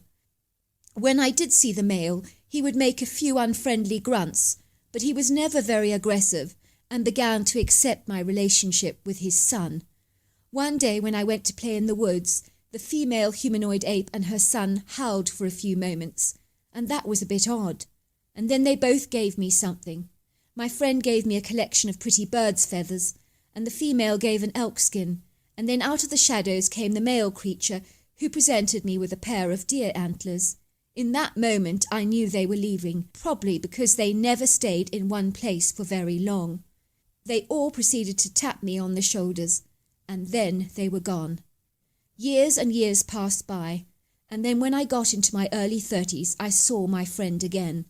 I could hardly believe it, but I recognized him immediately. This time he was a big male. He had become substantial in size, easily at over 1,000 pounds. He looked lofty, majestic, masterful, and beautiful. He was with a female at his side and a little youngling that I imagined was his child. He came out of the shadows to say hello, and it was a joyful reunion. I believe he was passing through and wanted to introduce me to his young family, and I could tell he was ecstatically happy. We spent the whole day at the creek, and it was like we became children all over again and forgot that we were adults and let go of that adult persona. Even the adult female lost her shyness and awkwardness and was overcome by childlike behaviour, and we were all splashing around in the creek together and throwing pebbles. After a while the creature became exceedingly hungry, and started to fish with sharpened pieces of timber, and they were all efficient at catching fish, and even the little Bigfoot made me look like a prize buffoon, because when I tried to use a timber to strike a fish, I missed every time, much to the amusements of the Bigfoots, who were actually laughing at me quite a lot. They started to mimic my lack of coordination in various miming acts, and even I was laughing because it was clearly funny to watch. I was really incredibly clumsy. I took the creatures to my fire pit and proceeded to prepare a fire, and they watched in awe, making all kinds of animated, feverish grunting sounds, and when I finally lit the fire, they all went, "Ooh, ooh." I then proceeded to flavour the fish with seasoning and wrap it carefully in foil, and we cooked it and ate it. I think they loved how buttery the fish tasted, and the way the hot meal melted in their tongue. They ate everything apart, even the heads, only leaving behind the fish bones. I then cooked some beef patties and bacon on the grill, and they got very excited about the bacon and were grunting zealously. They revelled in the salty smoked flavour and the delicious smell, and they smacked their lips in ardent appreciation, and so we all relaxed by the fire, eating and observing the crackling yellow-orange flames, folding, bending and burning the coals and the timber, while we reposefully enjoyed the starry night. I had my guitar handy. I played the creatures some of my favourite songs, and they were enraptured by my music, and they were swaying their heads backwards and forwards as I sang. They were particularly fond of the B-minus notes, and my friend was tapping a piece of timber on a stone on the edge of the fire pit in time to my guitar. My Bigfoot friend finally got up, tapped me on the shoulders twice, as did the female and the youngling, and I watched them go, with tears flowing down my cheeks, because in my heart I knew I would never ever see them again. I felt that in my heart that they were moving further afield and weren't coming into my part of the world again. How I sensed this and knew this I do not know. Near the fire pit I noticed a large set of antlers that my friend had left me as another present, that was to join the one that his father actually gave me. My grandfather pointed to 2 pairs of sizable antlers hanging on the wall, in prime position over the fire pit. I examined them both with my hands. They were the most sizable, impressive antlers that I have ever seen. "Do you think the creature that killed the deer that possessed these antlers?" I asked my grandfather. "Of course," said my grandfather, sounding very proud. "My friend grew to be a very colossal creature. I imagine he was a remarkable hunter, just like his father was." "Why was the father so aggressive to you when he first saw you?" I asked. "He was probably just being protective towards his youngling, I imagine. They can be very dangerous creatures, especially when provoked, and they are exceedingly territorial." I watched my grandfather's eyes cloud over with tears. "Oh dear," said my grandmother, handing my grandfather a tissue. "Do not get him started on his hairy humanoid friend again, or you'll see the tears. Nothing else gets your grandfather more emotional than those stories from his childhood." So there you are. That was his amazing story. And I realized long after my grandfather's death that the creatures he encountered as a young boy were indeed Bigfoots. I was very lucky to inherit the huge antlers, the 2 pairs of them that now have pride of place on my own living room wall. So there you are. That's my story. Dear Sarah, and all your lovely listeners, Mrs. Pearl Atchison was my beloved grandmother. She was originally born in Scotland, but came over to America when she was about 6 years old, as her stepfather was an American who had fallen in love with a Scottish girl and brought her back to America with him as his wife, much to the delight of his parents, who wondered if their single son would ever make an honest woman of some lucky young lady. So when Ella arrived from Scotland with her 2 children, little Finn and her sister Pearl, like a serendipitous gift from the gods, his parents were over the moon, not only to have a daughter-in-law, but 2 grandchildren as well. although the 2 children were born from a different father, who had sadly died soon after Pearl was born. Sometimes if you listened to her very carefully, you might pick up an unusual twang in her accent that would leave an indelible hint in her words, a slight roll of the tongue perhaps, that you could say was like a musky note in a perfume, that showed my grandmother was not just a southern belle, but she was peppered with something a tad different, that made her a little eccentric, you could say. When Pearl was a little girl, her parents moved into a charming old farmhouse that was as pretty as a picture, and quaint and quirky, as some of the cottages you might find in the Highlands and Scotland. They moved to a small town in South Carolina, with her brother Finn, who was a year older than she was. My grandmother disappeared one day when she was about 7 years old. She told me that that was the scariest day of her mother's life. "I have no idea what actually happened to me," she told me, "as I have no memory of that day, because you don't really remember much when you're that young, do you? My mother described me as quite a handful when I was a child. I was so easily distracted, you see, always disappearing. She could count on her hands over a dozen times, even when she was at the grocer's or baker's, when I would clandestinely just vanish into thin air, and be as elusive as the Scarlet Pimpernel. Well, that's what she'd say anyway. In truth, no one knew where on earth I'd get to. The good news is I'd eventually be found, but it was normally a stray cat, a dog or pigeon that would lead me astray, because when I approached them they would naturally run away, and I would just chase after them. The sheriff organised a search party in our small town, where dozens of people volunteered to look for my grandmother. They called out Pearl's name, until they were hoarse and their throats were dry and parched. They scanned the entire countryside with a fine tooth comb, leaving no stone unturned, and unfortunately they could not find little Pearl anywhere. Suffice to say, Ella, her mother, was faced with the grim, unenviable prospect of facing the gruesome reality that her daughter Pearl may well have been abducted, but there was no record of crime in the town. So why had a child just suddenly mysteriously gone missing without a trace?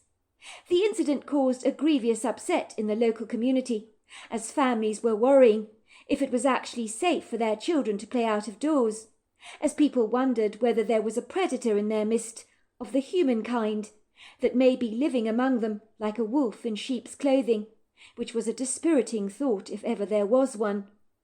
Dr. Isaac Fleming was called to give Ella a sedative, as she was inconsolable with grief, crying out, "Where is my baby? Where is my baby?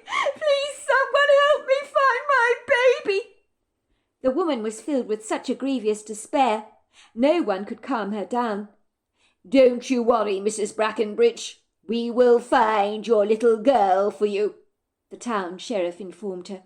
"I am sure nothing untoward has happened to her. You say your little girl has a habit of disappearing." Pearl's mother Ella had nodded, tears trickling down her face like limp raindrops. "Yes, Sheriff, but not like this, never like this, and she's never been gone this long." "Well, Mrs. Brackenbridge, can you tell me exactly what happened?" "There is nothing to tell, Sheriff," Ella had said. "I was watching over my daughter Pearl and my son Finn from the front porch. I was knitting a sweater, Sheriff, and I glanced down at my knitting for a fleeting moment. That's all it took. I looked up and my Pearl was gone. My son Finn never saw where she went. He's not very observant. He was playing with his water pistol. I searched for little Pearl everywhere, Sheriff, absolutely everywhere. She was nowhere to be found. I don't understand what could have happened to her. It makes no sense to me at all. How can anyone just vanish into thin air within the blink of an eye like that?" "Well, you know little girls, Mrs. Brackenbridge. They can be notorious for making mischief, and I am sure your little girl is no exception to that rule. She probably wandered off somewhere. Are there any ponds on your property that I should be wary about?" "No, nothing like that around here." "Well, that's a very good promising start, isn't it? I'm sure we will find your little girl, said the sheriff, probably with more conviction than he actually felt. He had to do his best to appease the distraught woman, but he wanted this matter resolved as quickly as possible before the press learnt about it. He was proud of the record of the small town, its blemish-free reputation, which meant it was safe to go to bed at night with doors and windows unlocked. The disappearance of little Pearl could change everything, and he certainly didn't want that to happen. It was the middle of summer. The weather had been searingly hot, showing no mercy to any of the locals. Many people complained bitterly that there was an insufferable heat wave. The nights were warm, so even if Pearl was out in the elements, she would certainly not freeze to death. But it was the wild animals her mother was very concerned about. A 7-year-old girl might make a lovely, delicious meal for a hungry coyote, who would see such an innocent child as easy pickings. The wood grave on Ella's property was thoroughly searched, but there was not a trace of Pearl to be found anywhere. When finally the sun set over the horizon, and the dark, gloomy, inauspicious evening rolled forwards like a stage curtain at the theatre, the townsfolk felt completely defeated, overly exhausted, extremely weary from a fruitless, tiresome search that had left them completely confounded. They were befuddled as to the enigmatic whereabouts of little Pearl. It felt for Ella's mother as if her whole life had been demolished by a wrecking ball. She retired to bed that night with a heavy, burdened heart, fearing that she'd never ever see her daughter again. It must have been about 12 o'clock at night that there was a loud banging on the side of the house, as if someone was relentlessly hitting the walls with a large baseball bat. She could hear a strange hooting sound, as if there was an owl somewhere trapped inside her house, desperately trying to escape. Ella had been through a fitful, unpleasant night's sleep. Despite the sedation she'd been given by the doctor, she hurried quickly downstairs to see what on earth was going on. The owl hooting stopped very suddenly. Maybe someone in town had at long last found her daughter. She hardly dared to hold her breath, with her husband following close behind her. "What the hell is that noise? Who's thumping our house at this god-awful time of the night?" he said.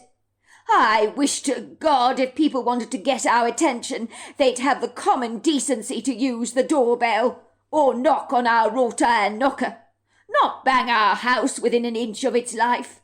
Ella did not answer her husband. There was a big knotty lump in the back of her throat, made so much worse by her earnest trepidation. She hung between the pendulum of hope and despair. "Please God," she prayed silently to herself, "may the person banging the house have some good news for us." I mean, rapping with such an urgency had to be good news, surely, she thought. She didn't allow herself to think otherwise. If her mind wandered off in the wrong direction, like a wavering balloon on the wind, who knew what sombre thought she might choose to entertain? She had been having hauntingly graphic nightmares of wild animals attacking her daughter, or worse still, an evil man, keeping her locked up in a dusty cellar, surrounded by silken cobwebs and large, vicious-looking spiders, so that her poor little precious girl was terrified out of her wits.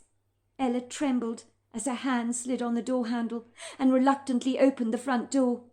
At first she was greeted by the tenebrific atmosphere of a velvety black night that cloaked everything in an ambiguous foggy veil. There was only a soft trajectory of moonlight that tenaciously pushed itself through the dark sky, washing its subtle illumination over the front yard. And that was when she saw her daughter standing there, looking a little fatigued, but no worse for wear, although her cotton dress was frayed at the edges, covered with dirt patches, and her face looked as if she'd been wearing a mud mask. My grandmother had no memory of that event, but she told me that her mother rushed forwards, grabbing her in her arms, giving her the biggest, warmest embrace. "Pearl! Oh, my God! Pearl, it's you!" said Ella, hugging her daughter so tightly that she almost blocked her daughter's airways in her enthusiasm. "I've been worried out of my wits. Everybody's been looking for you." "But why?" she asked her mother. "I was fine. The fur lady looked after me." Ella noticed that little Pearl had grazes and scratches on her knees, that had been covered by a very sheer plaster that looked like it had been made from woven grass. How extraordinary, she thought.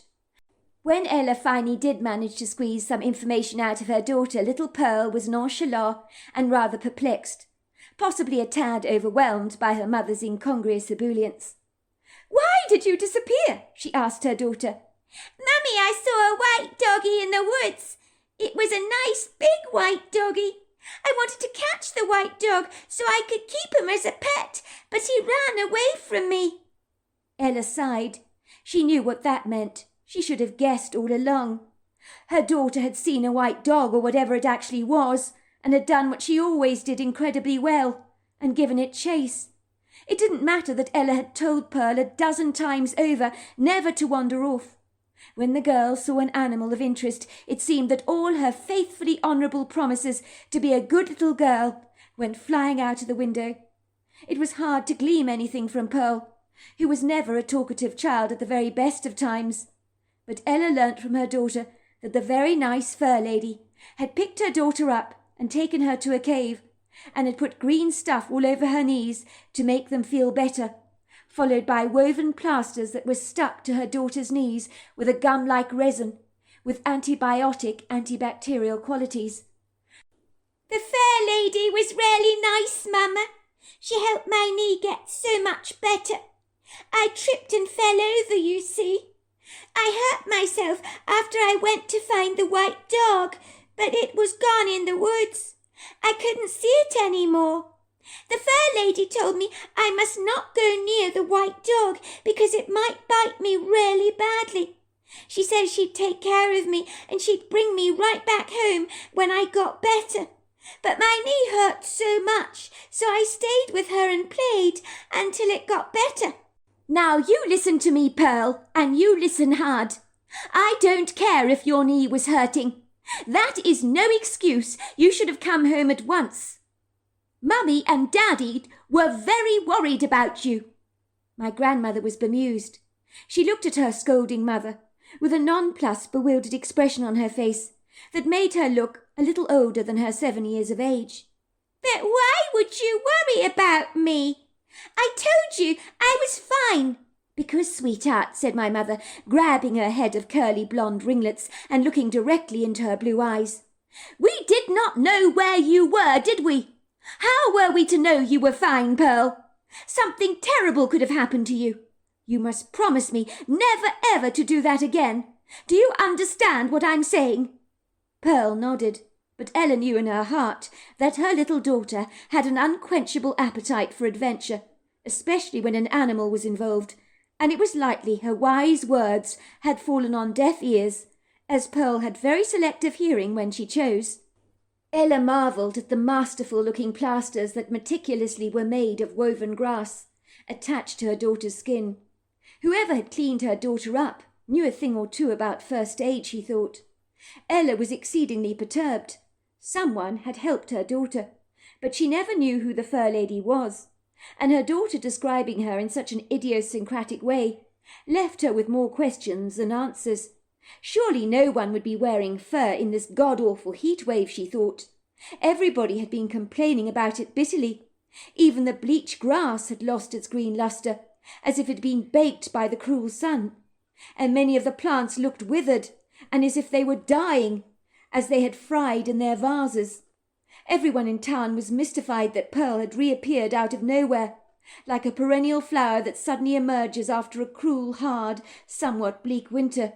It would seem that while little Pearl was having a fabulous time with the fur lady, everyone in town had been fraught with worry, as they searched frantically for her, but all were heartily relieved that she had been found safe and well, as the silly little minx had just run off. And thankfully the press never got wind of the story, for the sheriff successfully kept the matter under cloak and dagger. He wanted the crime-free reputation of his town to remain firmly intact. "See, I told you," the sheriff told my mother. "Your daughter wandered off in pursuit of an animal. I think if you bought her a little puppy dog, she might quit disappearing like she does. It seems she has a penchant for following animals around, and that's why she gets hopelessly lost. It's like she gets tunnel vision, doesn't she? Loses all sense of her bearings. If you ask me, maybe if she had her own dog to look after, she wouldn't get quite so distracted. She clearly loves animals a great deal." "You know what, Sheriff? You're not just a handsome face," said Ella. "That's not half such a bad idea." Ella brought my grandmother a puppy dog. She was delighted with the little white Scottish terrier that she called Mocha. "Where on earth did you get that strange name from?" her mother asked her. "What does it even mean?" "The fair lady, she told me her name is Mocha," Pearl said proudly. "It means the one who dances with the earth. Do you think that if I call my dog Mocha, she'll also dance?" "We'll see about that," said Ella, unable to suppress her secret amusement at the idea of owning a Scottish terrier who could dance. She could imagine her daughter dressing it up in a tutu like a ballerina. She couldn't put anything past Pearl. Ostensibly as a little girl, Pearl would spend hours playing with Mocha, as well as studying her mother's wedding pictures. She thought getting married was like being Cinderella for a day, and Pearl fancied herself as a princess.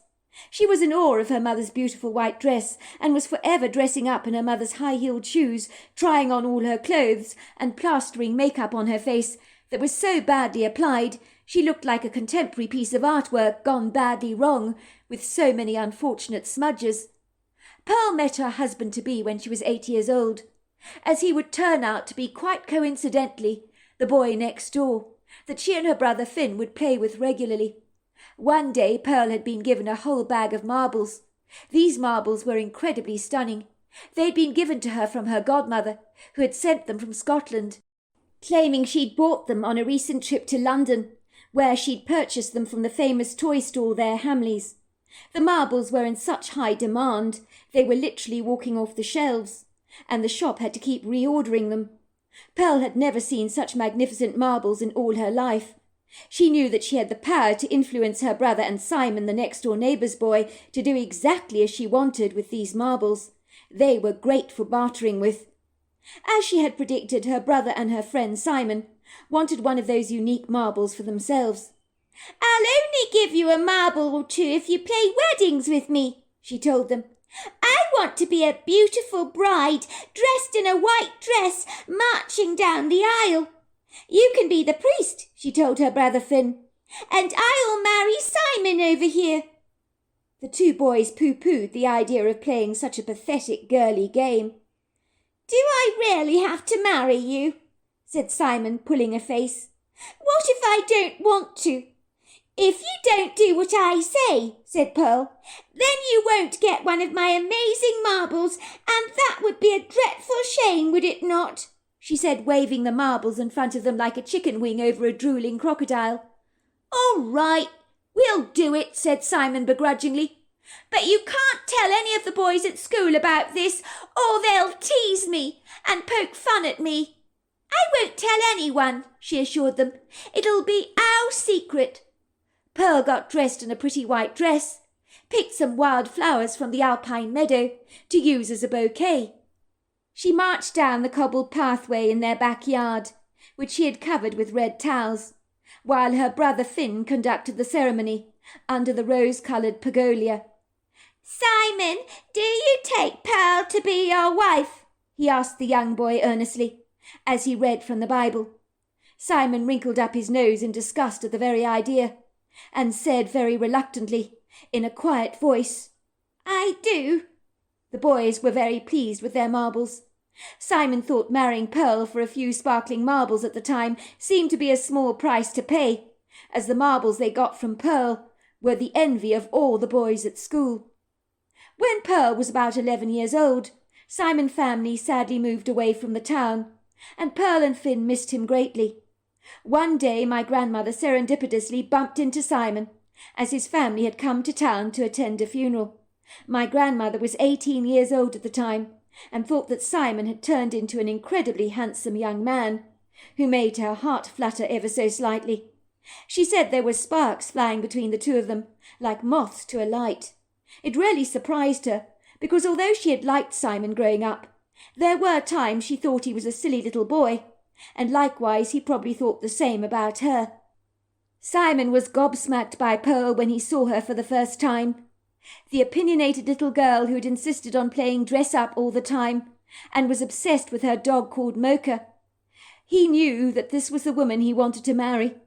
He couldn't believe this little dreamer who'd annoyed him a great deal with her whimsical fancies had managed to transform herself into a beautiful woman, like a caterpillar, metamorphosizing into a butterfly. Simon went straight up to Pearl and asked her for a date. "What makes you think I'll say yes?" my grandmother had teased him. "You mean you don't remember? In case you've forgotten, Pearl, we're actually both married. You were the one that insisted we got married when we were 8 years old. So I think as your husband, you owe me a date, don't you?" My grandmother hooted with laughter and said, "Well, if you put it like that, how can I possibly refuse you?" After that, the couple were inseparable, professing to be madly in love. The irony of ironies is that when my grandmother tied the knot with Simon, her own brother Finn married the both of them. He had become a priest. It was almost as if when they were children, they were serendipitously acting out a future event, without even realizing its startling implications. For one day the dress rehearsal would actually become the real deal. My grandmother was a petite woman, not in height but in size. People underestimated how tough she could actually be. How could a small woman be intimidating? But she was. Of course my mother Amanda knew all about that, for she had grown up with Pearl. She had seen firsthand how her mother never hesitated to put her 6'4", very well-built husband Simon firmly in his place if he stepped out of line. Simon loved the bones of his wife, but always said that you had to handle her with care, because if you didn't watch out, you could get burnt. My mother knew better as a young girl not to upset her mother, so she rarely did. Pearl was by no means a henpecker, but she was as opinionated as she had been at 8 years old. She was inclined to be mulishly stubborn. It was pointless getting into an argument with her, as you were not going to win. Simon had learnt that from Pearl when she was 8. Let's just say my grandmother did not suffer fools gladly, and was never intimidated or daunted by anyone a day in her life. One day when my mother Amanda came home from school in a dreadful state, because a little boy had bullied her in class. "He called me a stupid and dumb. He said that because I got the math all wrong," she told her mum. Pearl arrived at my mother's school the following day, walking into my mother's classroom without a bye or leave, not concerning herself with rudely interrupting a lesson. I gather the teacher was so stunned she never said a single word, actually stepping aside for Pearl so the woman could say her piece. "Which one of you is Tommy Wiseman?" she asked. Everyone quickly pointed at a little boy with a mop of curly brown hair and brown mischievous eyes to match, that suddenly became fearful as Pearl began pointing her fingers accusingly at him. "Tommy Wiseman, I am Amanda's mother, Pearl. If you call my daughter stupid again, I will have your guts for garters. Do you understand, Mr. Wiseman? Not so wise any more, are we? You were the one that was stupid to call my Amanda stupid. That's a very stupid thing to do." She raised a fist to the boy. "You see this? This is my hand. It might be very small, but it packs a strong punch, I assure you, and I'm not afraid to use it when needs must." And with that she stormed out of the classroom, and everybody stared after Pearl, with looks of wondrous awe on their faces at the balls of the small woman, including the teacher, who continued to teach the class. No one dared ever bully my mother again. Many of the kids had a secret admiration for Pearl, my feisty grandmother, who was not afraid to take the bull by the horns when the right occasion arose. When I was growing up, I remember my grandmother Pearl would wear large diamond rings on her fingers and a variety of expensive brooches and necklaces. I think my grandmother loved jewellery, but her expensive collection of jewels did not go unnoticed in our small town. My grandmother had a keen eye for beautiful things, like she'd done as a young girl, when she studied her mother's wedding photographs and would dress up in her mother's clothes and high-heel shoes. So it didn't come as a surprise when she married her husband Simon that she collected a sizable amount of fabulous jewellery that he gave her as gifts. Who knew how expensive a few fancy marbles could turn out to be? He teased her. When I agreed to marry you at 8 years old, I had no idea what an expensive woman you would ultimately become.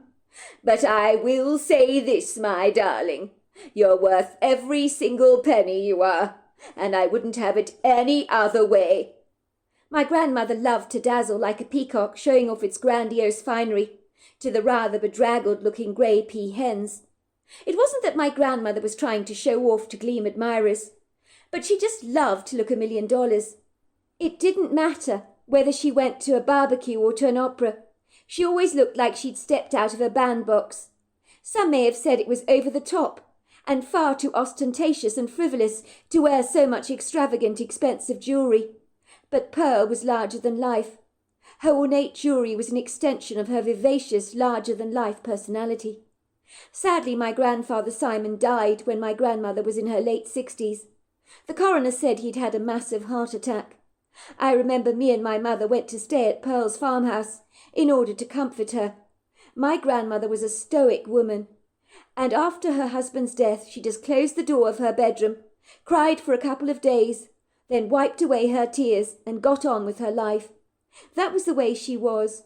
She had such a positive outlook on life, but she always kept a picture of her beloved husband on her side table, so he was never ever forgotten. She never removed her wedding band from her finger either.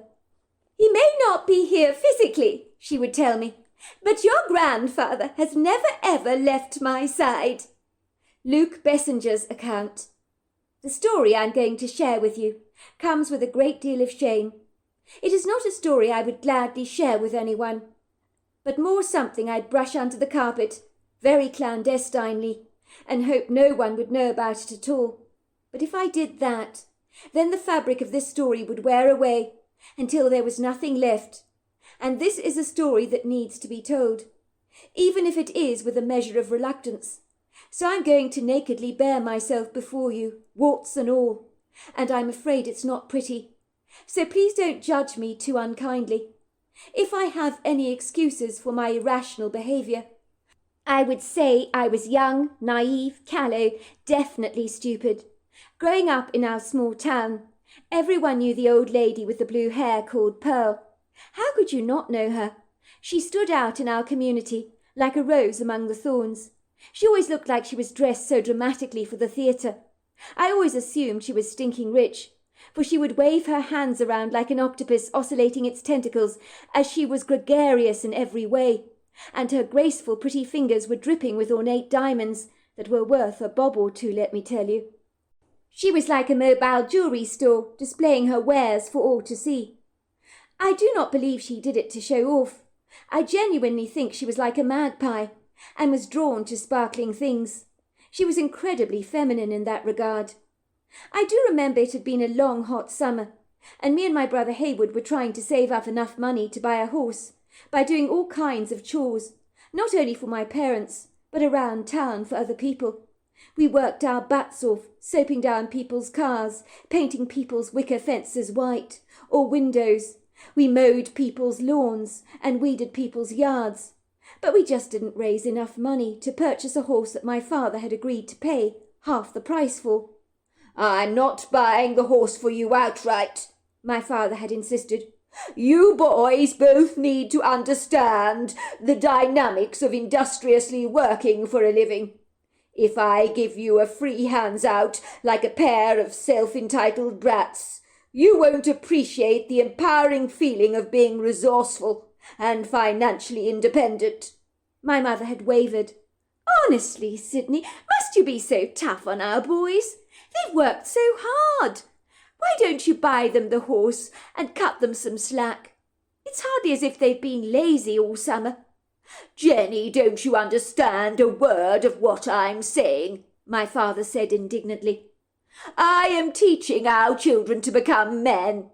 How can they possibly do that if I do everything for them?" My father refused to buy us a horse outright, even though we had a stable block and 2 horses, one belonging to my mother, the other to my father.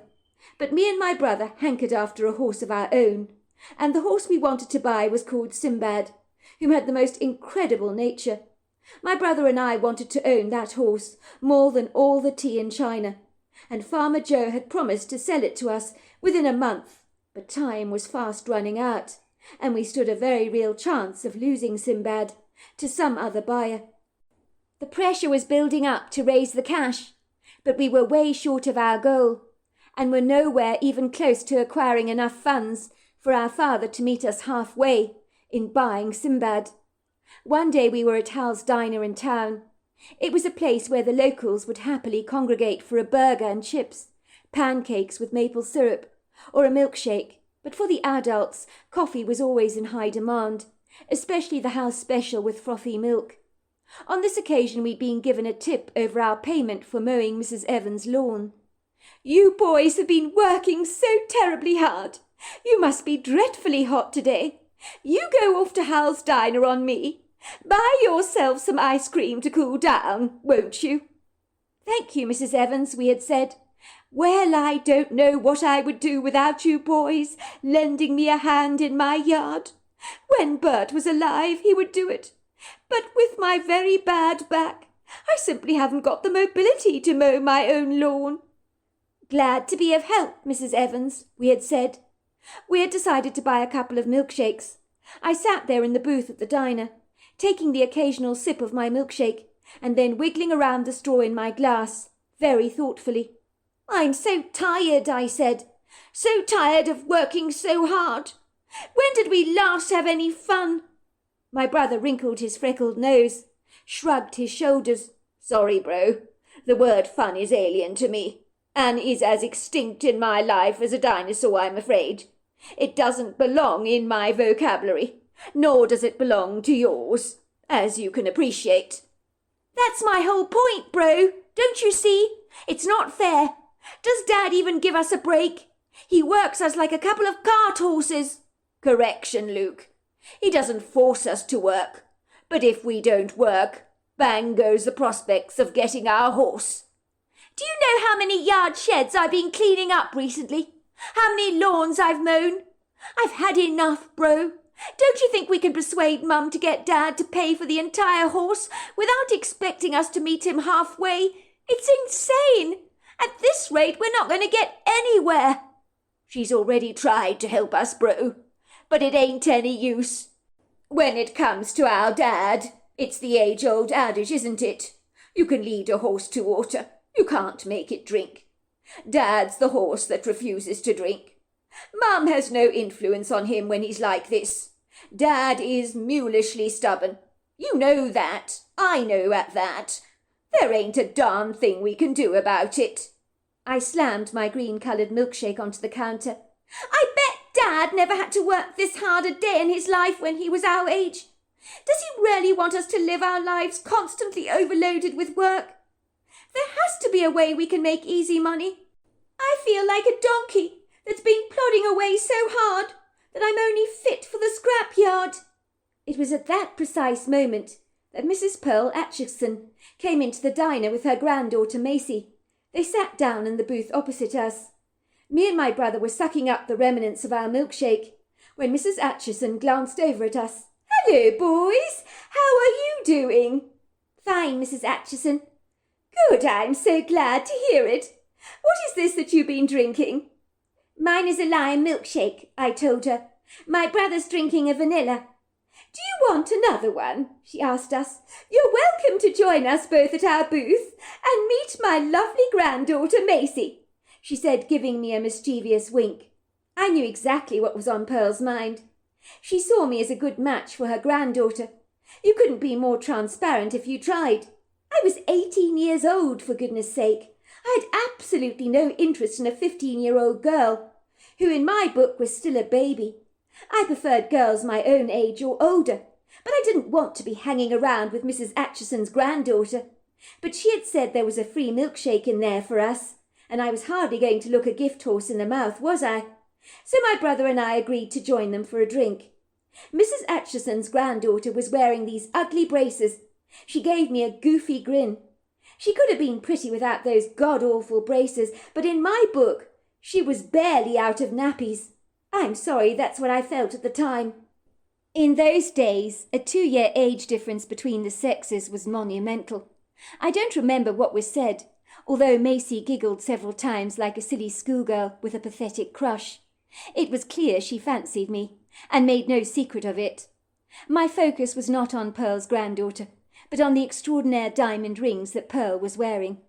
As she talked away garrulously, those diamonds twinkled and sparkled so brightly, and in a second an idea was born in my mind, like a seed suddenly taking root, and pushing its green shoots through the earthen soil. "Well, it's been so lovely to see you boys," said Pearl. "I'm taking Macy to look for a brand new dress as a treat. So we better love you and leave you," she said, calling the waitress over to settle the bill, and retreating from the diner, arm in arm with her granddaughter. "It's been so nice meeting you, Luke," said Macy, giving me that doe-eyed, I like you a lot look, which I blindly ignored. "Oh my God, Macy likes you," my brother laughed. "Her braces are gross, don't you think? But my bet is when they're removed she'll be quite pretty, actually. You could do worse, bro," he teased. "No thanks. The kid's only 15. I'm 2 years older than her. She's a teeny bopper." "I've just had an idea, bro," I said. "I know a way we can raise enough money to buy Sinbad. But word of warning, you ain't going to like it. But the way I see it, we're running out of options, as the sand is rushing quickly through the hourglass." "So let's hear it then. What harebrained scheme have you got under your collar?" my brother groaned. "You're not going to suggest we make fudge like last time, are you? Number 1, we got badly burnt. 2, it turned into toffee. And 3, we got aching teeth from eating the stuff. And 4, we never made any money. But we made such a mess, it took 3 hours to clean up, if you remember." "I'm talking about something that will practically guarantee we get Sinbad." "Let's hear it then," said my brother, smirking. "Somehow I doubt it's a good idea." "Did you see Mrs. Atchison's diamonds? That woman is loaded. If we break into her house, we could pinch a couple of her diamond rings, which we could sell in another town, raising enough money to buy our horse. Can you imagine? We'll be free from mowing lawns." My brother looked incredulous. "My God, Luke, I never believed you would stoop this low.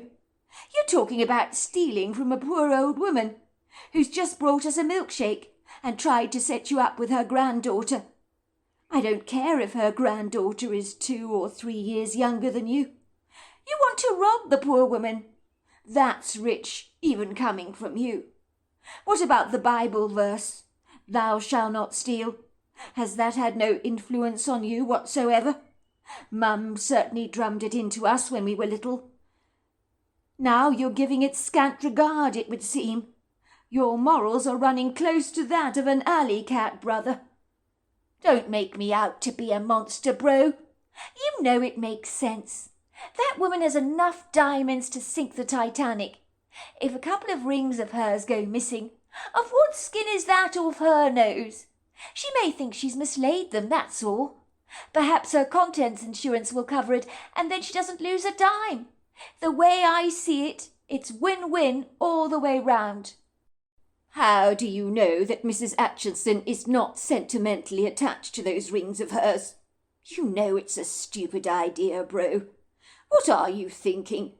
We're not crooks. Imagine if we got caught. Our parents would be absolutely mortified. The entire town would think we were a couple of thugs. We're better than this, bro. It is much better to work hard for a living. I'm sure those thugs that sit in American prisons wish to God they hadn't done the nefarious things they did to lose their freedom. Don't you see everything has a cost? And stealing is not a price that's worth paying."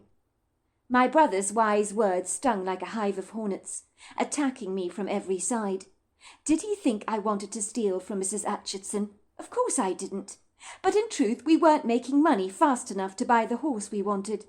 I was feeling more and more defeated. It was like my dream was flying away in the wind, and was beyond my reach. I had begged my mother to persuade my dad to buy the horse for us, but he was like an ox, parked in the mud, refusing to budge. That evening I got the surprise of my life when my brother knocked on the door of my bedroom and entered it. "All right," he said. "We will do this once, but never again. Do you understand what I'm saying?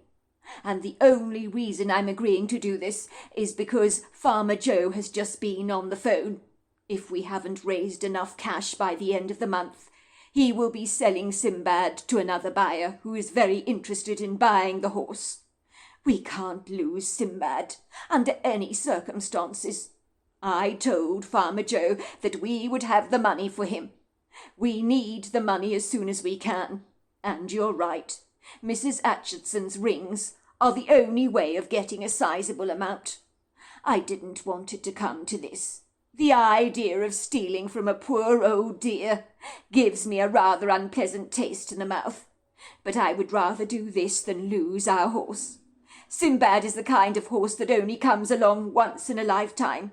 I'll be damned if we lose him. I do have one stipulation." "Name it," I said. "We must in some way raise the cash that we make from Pearl's rings to post her once we make enough money to pay her back. This is a loan, bro, no more than that, but it's a loan that she doesn't know that she's actually giving us. It's important that we pay her back. Otherwise, we really are no better than common criminals. This way we can have a smidgen of self-respect." I agreed, although I clandestinely doubted that the money we acquired for the rings would be anywhere near as much as their real worth. But I was thrilled that my brother was on board with the idea of stealing the rings. There was only one problem. We needed to enter her house without being seen, or we would have to slip into her bedroom to retrieve them. "Supposing she doesn't take her rings off at night?" I asked my brother. "Oh, get real, bro. No one would sleep with those rocks on. My guess is she probably puts them in a jewelry box by the side of her bed or on her dresser."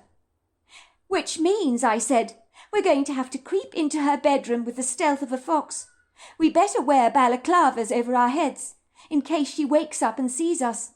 If she does observe us, we have to hightail it from the property as fast as we can. We certainly don't want her recognizing us. If we're quiet enough, we can sneak into her room and she won't hear us. I think old people can be very poor of hearing. I mean, look at Mr. Bridges. He's younger than Pearl, and he wears a hearing aid. You practically have to shout at him to get him to hear what you say. I asked him the other day how his daughter was doing, and he said the water in the pool at home was a little cold, so I didn't correct him. He thought the word daughter was actually water." "I don't think Pearl wears a hearing aid," my brother reflected. "The woman is as sharp as a hawk, if you ask me. Let's hope to God she's a deep sleeper. We can only hope that we will not get caught, but I'm prepared to take a risk for that horse. I'm not comfortable with this, but I feel as if we've run out of choices." My brother woke me up in the early hours of Sunday morning, where the house was steeped in darkness. "Do you still want to do this?" he asked me. "Because there is no going back." "Of course," I said. "In case you forgot, it was actually my idea in the first place." In those days it was easy to get out of the house, as there was no security measures that we needed to attend to, as there were no crimes in our small town. So everyone felt reasonably safe. We didn't even want Pearl to believe she'd been robbed. We hoped she'd assume a couple of her rings had just gone missing. We didn't want her to believe that her personal space had been intruded upon. Me and my brother surreptitiously sneaked out of our house in the dead of night. We had both retired to bed in our clothes. We didn't want to waste valuable time getting dressed when we actually left the house.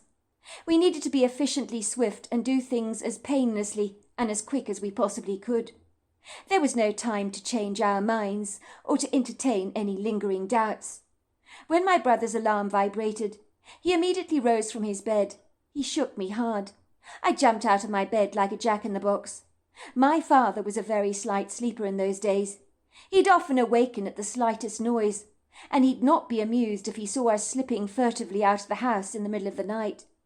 We owned 2 very alert, hyper-vigilant boxer dogs that slept in our downstairs kitchen in large, cosy baskets. But me and my brother had craftily sedated them with effective pills my mother gave them for thunderstorms, which meant they literally could have slept through Armageddon.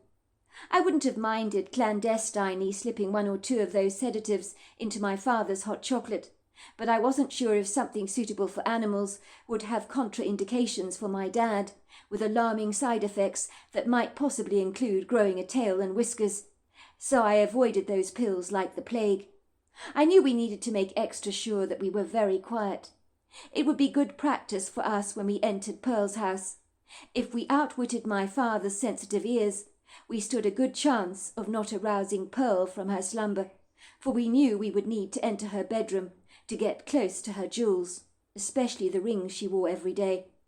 Me and my brother successfully managed to tiptoe down the stairs, avoiding the creaky one, for the stair that was noisy could wake the living dead. So we had to be incredibly careful. When we reached the kitchen stealthily, me and my brother could finally breathe again. It was sufficiently far away from my parents' bedroom that even if I pottered around in the kitchen making hot cocoa or something, my dad would be unlikely to hear me. We opened the kitchen door very carefully and were greeted to an inviting cool breeze that drove the cobwebs away from our eyes as fast as ice-cold water being thrust all over our faces. For a brief second, I will confess, it was exciting being up and about this early, with the entire town locked under a deep sleep. I could feel my heart pounding as I thought about what we were about to do. I tried to focus my mind on getting to Pearl's property before I nursed any reluctant, vacillating doubts. The best thing to do was to visualize Sinbad, the horse we were going to acquire. We were doing this for him, I told myself emphatically. If I engaged all my attention on the horse, I knew that doing what we were doing wouldn't feel half so bad. I had to justify doing something I knew would make my grandfather literally turn in his grave with disgusted revulsion, but I couldn't allow myself to wallow on such dispiriting thoughts. Me and my brother navigated our way cautiously through the choking darkness of an inauspicious night, where the moon had decided to hide her pearly face behind some murky cloud cover, like a woman at a funeral, burying her face in the curtain of her veil. The lack of illumination meant that the definitive details of our natural environment were scribbled out by the darkness. Thank goodness we were both carrying torches in our hands, as without them we could have easily lost some of our footing over the lumpy path that led to the bicycle shed.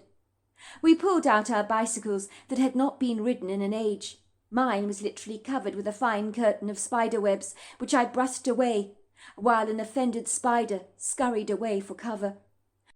Our bicycles made creaking sounds like old men with rickety backs, but once we had mounted them, they seemed to remember their God-given purpose. We rode them down the country lane. They juddered and shook under the precipitous dirt road, but eventually thankfully evened out when we found ourselves riding on the smooth asphalt. We rode past shops in town, took several turnings, until once again we veered off the road, trailing down another dirt road, where we reached the cul-de-sac where Pearl lived. We could observe her stunning cottage, surrounded on every side by the most resplendent woodgrove of tall, lofty trees that you've ever seen. We sneakily hid our bicycles behind a tree, in readiness for our quick escape on our prompt return. We had no idea whether our mission would be successful or not, but it was a risk me and my brother deemed well worth taking for the sake of acquiring our dream horse in a less than honourable way. The towering majestic trees in the woodgrove seemed to be swinging their branches up and down like a seesaw, as if they were protesting what we were planning to do. The moon was bashful and ashamed with our duplicitous plans.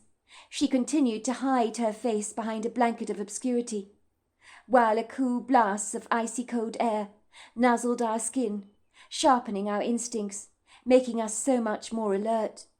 We crept very cautiously through the trees at the edge of the woodgrove, stealthily moving ourselves towards the rear of the property. Pearl's house was completely black. There were no motion-activated lights. No outside lights appeared to be on, which eased our comfort exponentially, for we both clung to the darkness with the thankfulness of two furtive robbers who do not want their wretchedly perverse deeds to ever be exposed. I nearly jumped out of my skin when an owl flew right past me, brushing against my back, hooting loudly. There was a distant sound of a dog barking from way away, and a strange sound of a howl coming from somewhere. Beyond that, all was still, very quiet, but in the suffocating, loud silence, the noisiness of my thundering heart drowned out every other sound. If it indeed got any louder, I might just wake up any sleeping thing, including Pearl. Me and my brother stealthily crept towards the house. I kept looking behind me. I had this uneasy feeling that someone was watching us. I told myself that when we're doing something that you know is intrinsically wrong, that your guilty conscience screams so loudly, you feel absolutely certain that everybody is watching what you are doing, as if everybody knows your secret. I was to learn later that my brother had been hit with a similar gut-wrenching feeling. He was also certain that something had been surreptitiously stalking us, but he told himself to stop fattening his overactive imagination with pregnant, irrational thoughts that would never ever be birthed. Of course, there was no one else up and about at this time of the night or early morning. It must have been about 1:30, I would imagine. If we did hear any strange sounds, it was more than likely to be a wild animal, a deer, a coyote, a couple of mischievous raccoons, perhaps. Nothing to get our knickers in a twist about. Me and my brother covertly crept around Pearl's house. We tried to look for a good point of access, but to our bitter disappointment, most of the windows seemed tightly closed. Breaking one open might make an unfortunate commotion. I was just about to walk past the kitchen windows when I realized one had been left slightly ajar. When I pushed it back, I discerned that me and my brother could easily squeeze through it. We communicated through silent body language. It was now or never. We climbed hastily through the window, discovering we had landed safely on a kitchen surface, covered in what seemed to be very cold, unyielding white marble. It was easy to slide off the marble, to meet the tiled floor below. We were now in Pearl's house, wearing masks over our faces. My chest began to tighten and constrict, as if all my airways were being blocked. I was struggling to breathe, as a nervous tension seemed to constrict every muscle in my body. My brother guided me through the kitchen to the staircase, where circumnavigating those stairs, especially in an old house, where staircases notoriously creak and groan, was no walk in the park for us. It felt like we were negotiating a battleground of landmines that could suddenly erupt and explode, potentially blowing up our cover. We cautiously ascended the staircase, tiptoeing discreetly across the landing, and were guided towards a room where we could hear a gentle snore, which we knew came from Pearl. We were not wrong, as there was only one occupant in this house. The door of Pearl's room was ajar. There was a night light on in the landing, with a soft illumination that lit up her bedroom enough so that the old woman could easily find her way to the toilet in the middle of the night, if her bladder demanded her attention, that is. For us it was a great added benefit, for we didn't want to be waving a torch around in the old woman's room, for even in the depths of sleep, some people have picked up strange light anomalies before. I remember praying with all my heart that Pearl did not wake up. We didn't want to scare her, nor did we want to get caught red-handed. We hoped we could pinch a couple of her diamond rings and be gone from her property faster than greased lightning. I didn't want to cause this woman trauma or any undue stress, for her sake and for ours. The languid woman was fast asleep, but to my horror I realized she was wearing a couple of the diamonds we wanted, as one of her hands lay limply over the covers. How could anyone sleep with the burden of such heavy rings weighing down their dainty fingers? How could we possibly remove them from Pearl's fingers without her sensing our touch? I suddenly noticed a bottle of pills and a tumbler of water by Pearl's bed. I deduced that she'd taken a couple of sleeping pills. We were in luck. If the worst came to the worst, one of us could possibly attempt removing the rings off her fingers. Thankfully it didn't come to that. We scrambled around the room, looking for another option. Thankfully Pearl was fastidiously organised, and we found a dressing table with a jewellery box loaded with lots of jewellery. That was when we hit pay dirt, as we saw an expensive Cartier watch and a diamond brooch, and decided at once that this is what we would take. I couldn't believe how easy this was, as Pearl was out for the count, as if locked under a deep trance. When we removed the jewelry box began to chime, where a ballerina had once stood, but was no longer in existence. You've got to be kidding, I thought. My heart was beating a dime to a dozen. My alarmed, widened eyes fixed urgently on Pearl's sleeping form, but the woman didn't budge. I was so thankful for that. My brother gave me a thumbs up, and we exited her bedroom as quickly and discreetly as we could. When we climbed out of the window, I felt triumphant. We had the jewelry in our hands. We had managed to escape without waking Pearl up. Now was not the time to celebrate. It was still dark. The moon failed catastrophically to cast her illumination on us, to subdue the dingy atmosphere, but my eyes had grown used to the darkness, and I was relieved we had successfully achieved our goal. We ambled towards our bicycles, but they had completely vanished. Where had they got to? "I know we put them here," I said to my brother. "They were here." And that was when we saw her. I know it was a female, even though she had no apparent breasts, but the energy she gave us was unequivocally female. In the beginning she looked like an obscure inky shape, moving towards us, that at first glance I thought was a ghost of some kind, a demonic entity perhaps. The shape of this humanoid silhouette moving towards us was gargantuan, and is the stuff of what your darkest nightmares are made of. My eyes grew round with terror, and I stood on the spot, quivering like a blancmange jelly, as the light of my torch revealed something I did not want to see. It was a female Bigfoot, standing at about 9 foot tall, covered in long dark flowing hair, built like a sizable army tank. She was so powerful, lofty, majestic, and as she walked towards us, I thought that we were poached eggs, quite literally. I could sense the danger of being approached by a creature that seemed less than amused by us. Indeed, she was furious. Truly, I thought she would attack us. I wanted to run, but my legs wobbled unsteadily beneath me, like a rickety piece of yard furniture.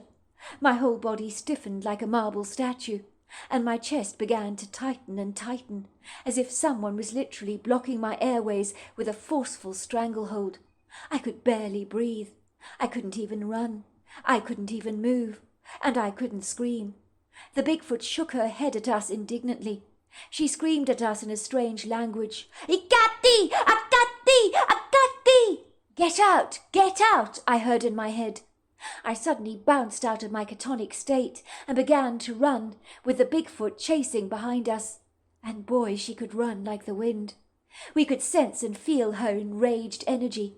It was so tangible, you could almost touch it like an object. I was so desperately afraid. I thought she was going to kill us, but it seemed she was just giving us chase, although we only realized that after our fear had subsided, and we had gained some perspective over the outlandish event. We reasoned that if she had indeed wanted to kill us, she could have done so with relative ease. She had set out to scare us deliberately from Pearl's property, as if she was guarding the place for the woman. I cannot remember a time I was more terrified in my entire life, and hope never to be that frightened ever again. By all accounts, me and my brother were in total shock, in abject confoundment, to have encountered an extraordinary creature that we'd heard about in the past, but never given the cryptoid much serious credence. After the strange experience, I felt convicted with a terrible sense of guilt, regret, remorse, self-loathing and disgust about what we had actually done. If I could have gone back in time, I would have never done what we did, but erased it all. I kept hearing a voice in my head saying, "How could you? How could you? She's an old woman." I'm certain that voice was not my own. I believe it came from the Bigfoot, that she was speaking to my conscience from a distance. My brother had an identical experience, which was exceedingly absurd. For me and my brother, an extraordinary experience like this gave us a great deep respect for this cryptid creature that we are convinced has telepathic abilities and extrasensory powers. Pearl's account. On the night when I was robbed, I had been sleeping like a baby. Sometimes when I struggled to get to sleep, I would take a sleeping tablet, and those things worked for me like a charm. I tried to avoid taking them, of course, as they can be rather addictive. It was in the early hours of the morning that there was a loud banging sound on the house. I remember thinking, why is someone hitting the walls of my property and not ringing the front doorbell? It then occurred to me that perhaps they had applied the doorbell, and I'd failed to respond, due to the sedative properties of my pills. So to get my attention, they were whacking the house. I wished to God they wouldn't do that. I felt slightly annoyed as I climbed out of bed, throwing on my toweling robe, and trotting hurriedly down the stairs. I'm afraid if you get me up in the early hours of the morning, I'm inclined to be more than a little crabby. I told myself that no one would possibly be trying to get my attention at this hour unless it was exceedingly important. So I hurried down the stairs, through to the entrance hall, where I quickly unbolted the front door. The smouldering grey of the night sky was beginning to fade, as the hungry light of the early morning hours was breaking through, confiscating its grey remnants, like the dissipating smoke from a chimney. I glanced out of my front door, looking for the person who had been knocking, but I didn't see anybody at first. The trills of the pretty birdsong in the woodgrove were filling the air with their pretty song, like a cuckoo in a Swiss clock, when formally announcing the arrival of a brand new day. The grass in my yard was peppered with a fine mist of early morning dew. The air was crisp, sharp, and fresh, with a smell of jasmine, honeysuckle, and roses filtering through the air. I stood there for a moment thinking that some kid in town was playing a funny trick on me to get their kicks. It had happened once before, and even though I'm an old lady, kids still have their fun with me. No one was in the yard. I waited to hear the giggles and sounds of two naughty kids scurrying away as fast as they could. I knew this Monday morning was a public holiday, so any children would not be going to school this morning. I shook my head and was about to return into the house. And that was when I saw a dark, ambiguous shadow hiding behind a tree, suddenly moving towards me at quite a speed. I stood there screwing up my eyes, for I thought I wasn't seeing right, as the thing, whatever it was, appeared to be a black blur. I wasn't wearing my glasses, so my distant vision was very impaired. The thing continued to move towards me. The black blob gradually became bigger and bigger, and then much more defined. And then there she was. It was a Bigfoot. I knew she was female, even though her breast tissue was tiny, like two little nipples peering out of the hair on her body, like red cherries. There was something so familiar about her, as if a distant church bell from the past was ringing in my head. I wasn't afraid of her at all. I felt as if I knew her, as strange as that may sound. She was standing there before me, larger than life, carrying two bicycles in her hands. I have to say, it was extraordinary. She spoke to me in a strange language. It was a language with ancient origins, for those words do not come from any language I am remotely acquainted with. But the meaning of the words was immediately downloaded in my head. I wish to God that would happen when someone speaks to me in French or German, but instead I look at them gormlessly and cannot understand a word they're actually saying. Dilatika Ilina Sika Moko. Do you remember me? The Bigfoot asked. My name is Moko. Dilati ho golonosha dilakila. It means the one who dances with the earth. Kulopa ilati amokotalinata o koshlagu akilato avinasi. Do you remember when you were little? You went chasing after a white wolf. Dila upoko sani latinasa akidakwa. Aidulo no badi da dilano, dila fido chocoloni, galakwana. When you were little, you chased after that white wolf. You fell and hurt yourself badly. I took you to my cave and fixed up your scratches and grazes for you. I tried to take you back home, but you kept saying your knee was hurting, and so I said you could stay longer. Dila giloko, mokoshoko, hakilanosto. Do you remember we played with the stones? All of a sudden the Bigfoot placed images of that profound moment in my head when I was 7 years old. The memories came flooding back. I remember! I can't believe I remember! I said all of a sudden.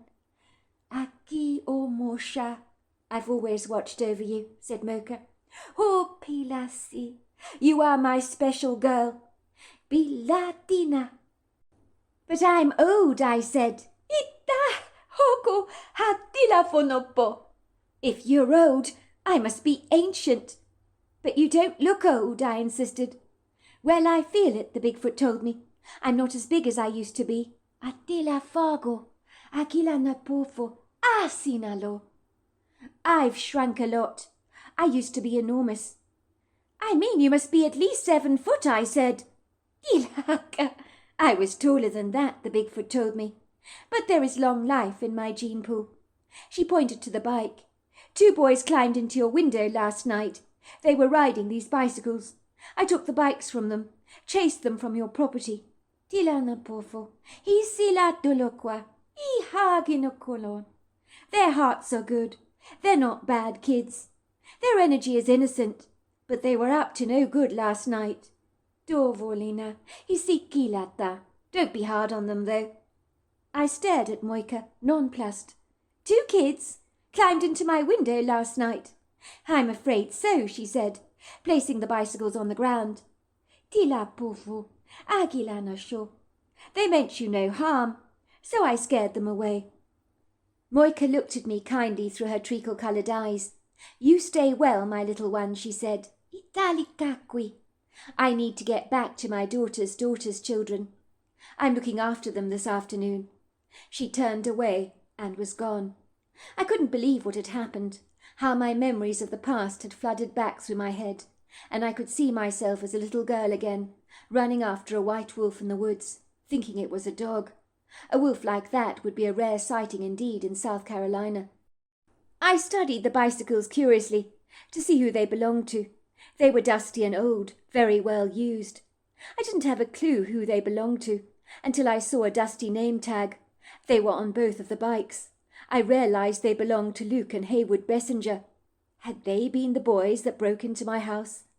Those young kids worked so hard in our town, doing so many jobs for people. Only a short while ago I'd bought them milkshakes at the diner and introduced my granddaughter Macy to Luke. My granddaughter thought Luke Bessinger was the most handsome boy she'd ever had the pleasure to meet. He's not interested in me, Granny. He's older than me. He thinks I'm just a baby. But he's only about 2 or 3 years older than you, I protested. I mean, that can't be right, can it? I also wear braces, Granny. He thinks I'm ugly, I know he does. Don't you talk nonsense. If he can't see what a beautiful young lady you are, then he's as blind as a bat. I wondered why the Bessinger boys had slipped into my house, and that was when I discovered a Cartier watch of mine and a brooch had been taken.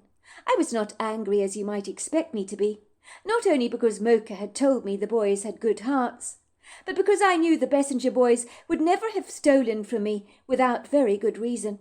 And so not only did I want my jewellery back, but I wanted to know what the hell they were doing. And so when the full morning was realised, I marched off to the Bessinger house to demand answers for myself. Luke Bessinger's account. You would think after acquiring our ill-gotten gains, a fabulously expensive Cartier watch and a diamond brooch, that we would feel triumphant about our accomplishments.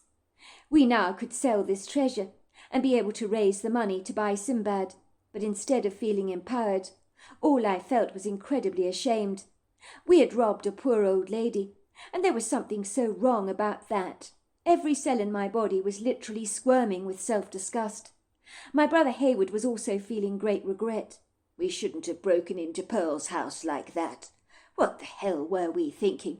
I think we should return her stuff as soon as we can. Are you kidding?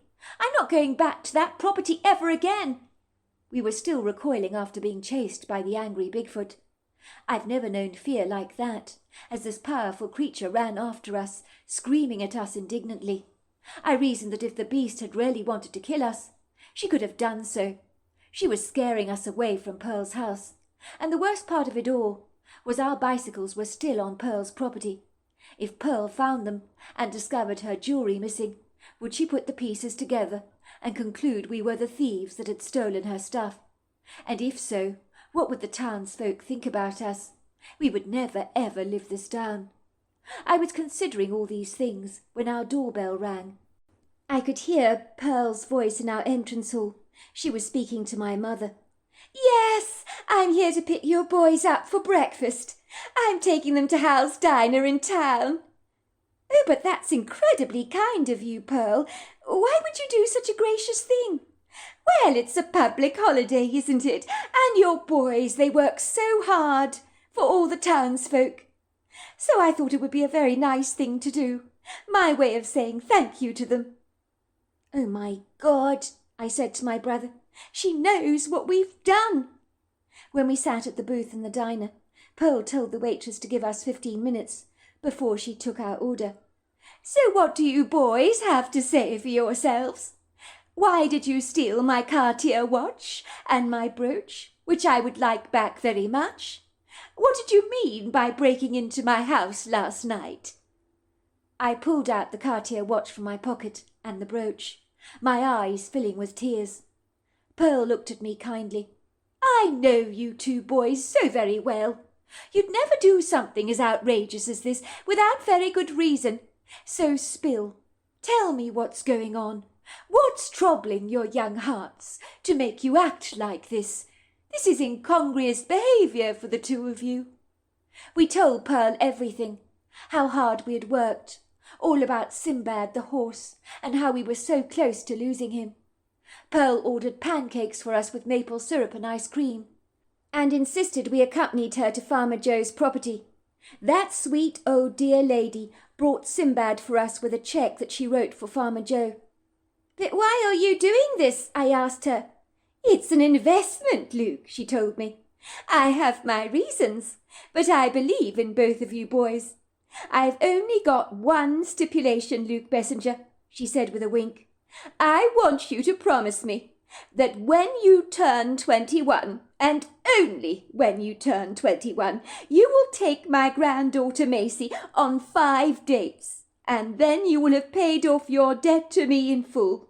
I hasten to say, I will be very appreciative if you will do that." I did as she asked, but the first time I laid eyes on Macy without her braces on, 3 years later, I knew that this girl was special, and when I turned 25, I married Macy, and have been stuck with her since, and she is the quintessential love of my life. "See, I told you," Pearl said to me on my wedding day. "Buying Sinbad for you was a very good investment." "But how did you know I would fall for Macy?" I asked her. "You were always a very clever, very discerning young man, Luke. I knew when you were a little older you would see what a treasure my granddaughter is, and she wasn't half wrong about that. So there you are. That's my story." Well, hello there. I hope you enjoyed the Omnibus edition. We've got many more coming our way for you to listen to. Sending you love wherever you are in the world, in North America, Canada, Kenya, wherever you may be. I send you lots and lots of love. Thank you for listening to my Omnibus, and I really do hope you enjoyed it, because that's the whole idea about it, is to give you some interesting stories to listen to. So until next time, goodbye and good night.